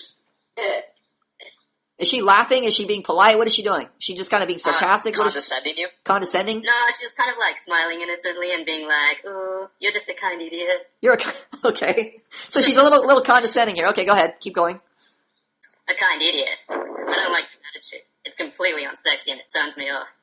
And me holds your hand. So how does this happen? This is another bizarre part. You don't realize that this is disturbing for me? All of a sudden she just holds your hand? Yeah, I don't know why. She just grabbed my hand. Okay, so she's grabbing your hand now. All right. Now Yes. what? She puts her hand down your pants. What does she do? She just grabs your hand? Yes, she just grabs my hand like a handshake and holds onto it, and that was Okay. weird. And then you, yes. This is you enforcing your expectation. Now she's like, oh, I'm sorry, I didn't mean to offend you. Okay, and then you say, Listen, you can keep your boyfriend, but lose the attitude. I don't like it. this is awesome. Now you're a badass. And she just moves on. She's like, bye. Yeah, like nothing. She just just looked away and then moves on. If Should've she let all of a Gypsy sudden go. goes bizarre and starts grabbing her hand, pull her in, and kiss her. Really? Really? And you want to get a drink thrown at you? Well, is she grabbing you? Yes. You don't find that acceptable, right, to grab people, right? Oh, I don't mind. I just wasn't expecting it. Okay, well, if she's grabbing you and you think it's unacceptable, you can throw a drink in her face. She's sexually assaulting you. So if she's touching you, she's saying, "Hey, you're familiar enough that I can touch you, I can grab your hand." How would you characterize that as just a buddy grab your hand or a stranger grab your hand? Do strangers normally grab your hand the way she grabbed your hand? No, it was just like above the wrist, so that is unusual. Yes, she's She's encroaching. trying to take you down or something? She's encroaching on your physical space. She's basically trying to say, "Hey, I'm," kind of like almost an apology with her hand. I see. Okay, so she's grabbing you. You can grab her back. She just gave you permission to touch her because she's touching you. Alright. It's just So, like sometimes. Yes, go ahead. Are you saying that there was no need to punish her any further because she submitted? Is that what you're saying? I wasn't there, so I'm not going to be mind reading. But if a girl is all of a sudden grabbing my hand, I'm going to put my arm around her waist and pull her into me. How about the boyfriend she mentions earlier on? Fuck her boyfriend. Okay. He's the one to see. Her boyfriend, if she's touching you, okay, that doesn't mean her boyfriend is irrelevant, but if she's the real litmus test is if she's still talking to you. For instance, somebody will say, "I'm married" or "I have a boyfriend," and they say, "Thank you, but I'm married" or "I have a boyfriend," and they walk away or they're done talking to you. But if she's like, "Hey, I have a boyfriend, so what do you like to do in your spare time?" Da da da da da. She's still there. So you're basically caring about your expectation which is I want to have a relationship with you, whatever kind. And so you're basically trying to enforce your expectation. So that means you have to move forward with your expectation, which means you're going to try to flirt with her. You're going to try to, touch her. You're going to try to hug her. You're trying to kiss her. You're trying to get her on a date, etc. So you're going forward with your expectation. Now, if at any point she says, "Look, I have a boyfriend, so it's not appropriate for me. I got to go." Well, nothing you can do. She leaves, but she's still there. So now it's still it's just like expectation management. It's just like you say, "Look, you and me are in a car and we're going to a pizza place. Where do you want to go for pizza?" Sarpino's is Hello? here. You have to try. "Hello, sir. Hello? Yes? Did you hear the scenario?" So where do you want to go for pizza? "Yes, I'm asking you." Domino's. "Okay, I want to go to Pizza Hut." Domino's is better. "Okay, tell me you hate Pizza Hut." I hate Pizza Hut. "Okay, now get out of the car and slam the door." "Okay, now get back in the fucking car. Tell me you hate Pizza Hut." I'm telling you, God damn it, I hate Pizza Hut. "Oh, now get out and fucking slam the car and leave." Fuck you. Hang on a second, hold on. "Kelly." "Hey, let me call you right back, okay?" All right, Kelly bye. Clarkson. God damn it, Boggles. Shut the fuck up when I'm talking to chicks. Fucking Boggles. Always cock blocking. Indian cock blockers. I thought Shut up! Okay. So you got out of the car and you hate Pizza Hut, right? Yes. You left. Can I continue the interaction? Can I still enforce my expectation with you? No, unless No. you shout. No, it doesn't matter if I shout. You're walking away. You've rejected my expectation. End of story. End of expectation management post. Now tell me you hate Pizza Hut.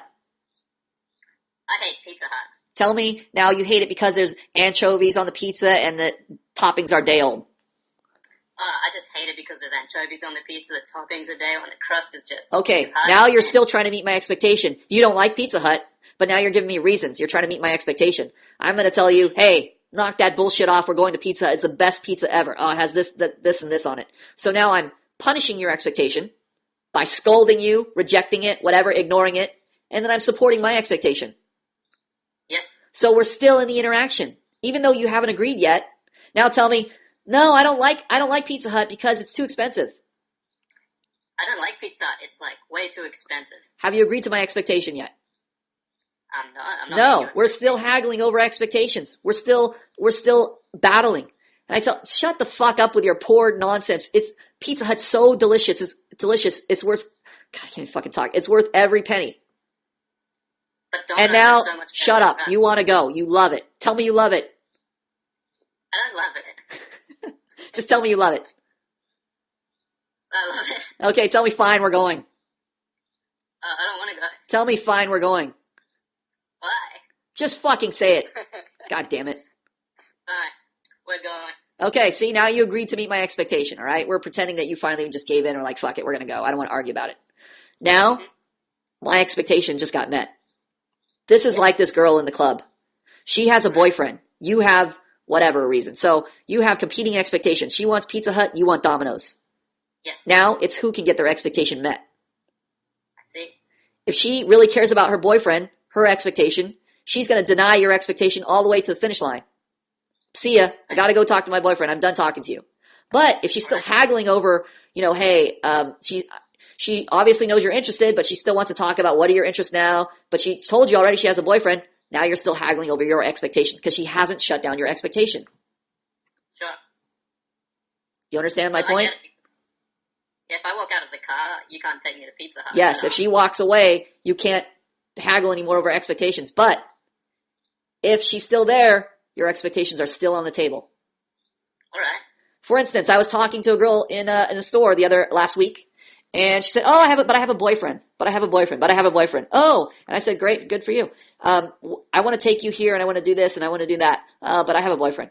So what do you do for a living? Blah blah blah, blah back and forth. And then here, give me your number. Oh, I can't have a boyfriend.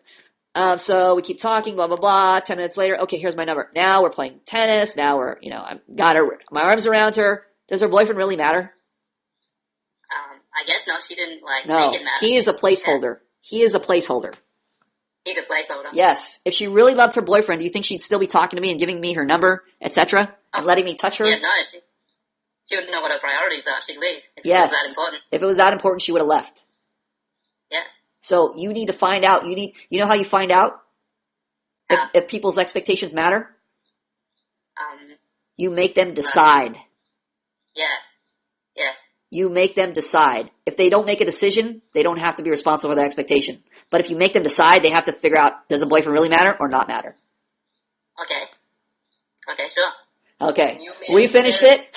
This thing's going to go on forever. I got to go talk to a girl. Boggles, DVP, and Fort Stronghold. Good as always. You made her decide by giving her more incentive. Yes, I gave her more incentive, so I made up her mind for her. I led her to my expectation. This is all part of. Last part? I think Boggles will talk to you when we shut off the podcast. So thank you, Manhood Academy students. It's been fun. We finally got to the bottom of the most bizarre EM post in history. Fort Stronghold podcast in history. History has been solved. Thank you guys for joining us. We'll talk to you next time.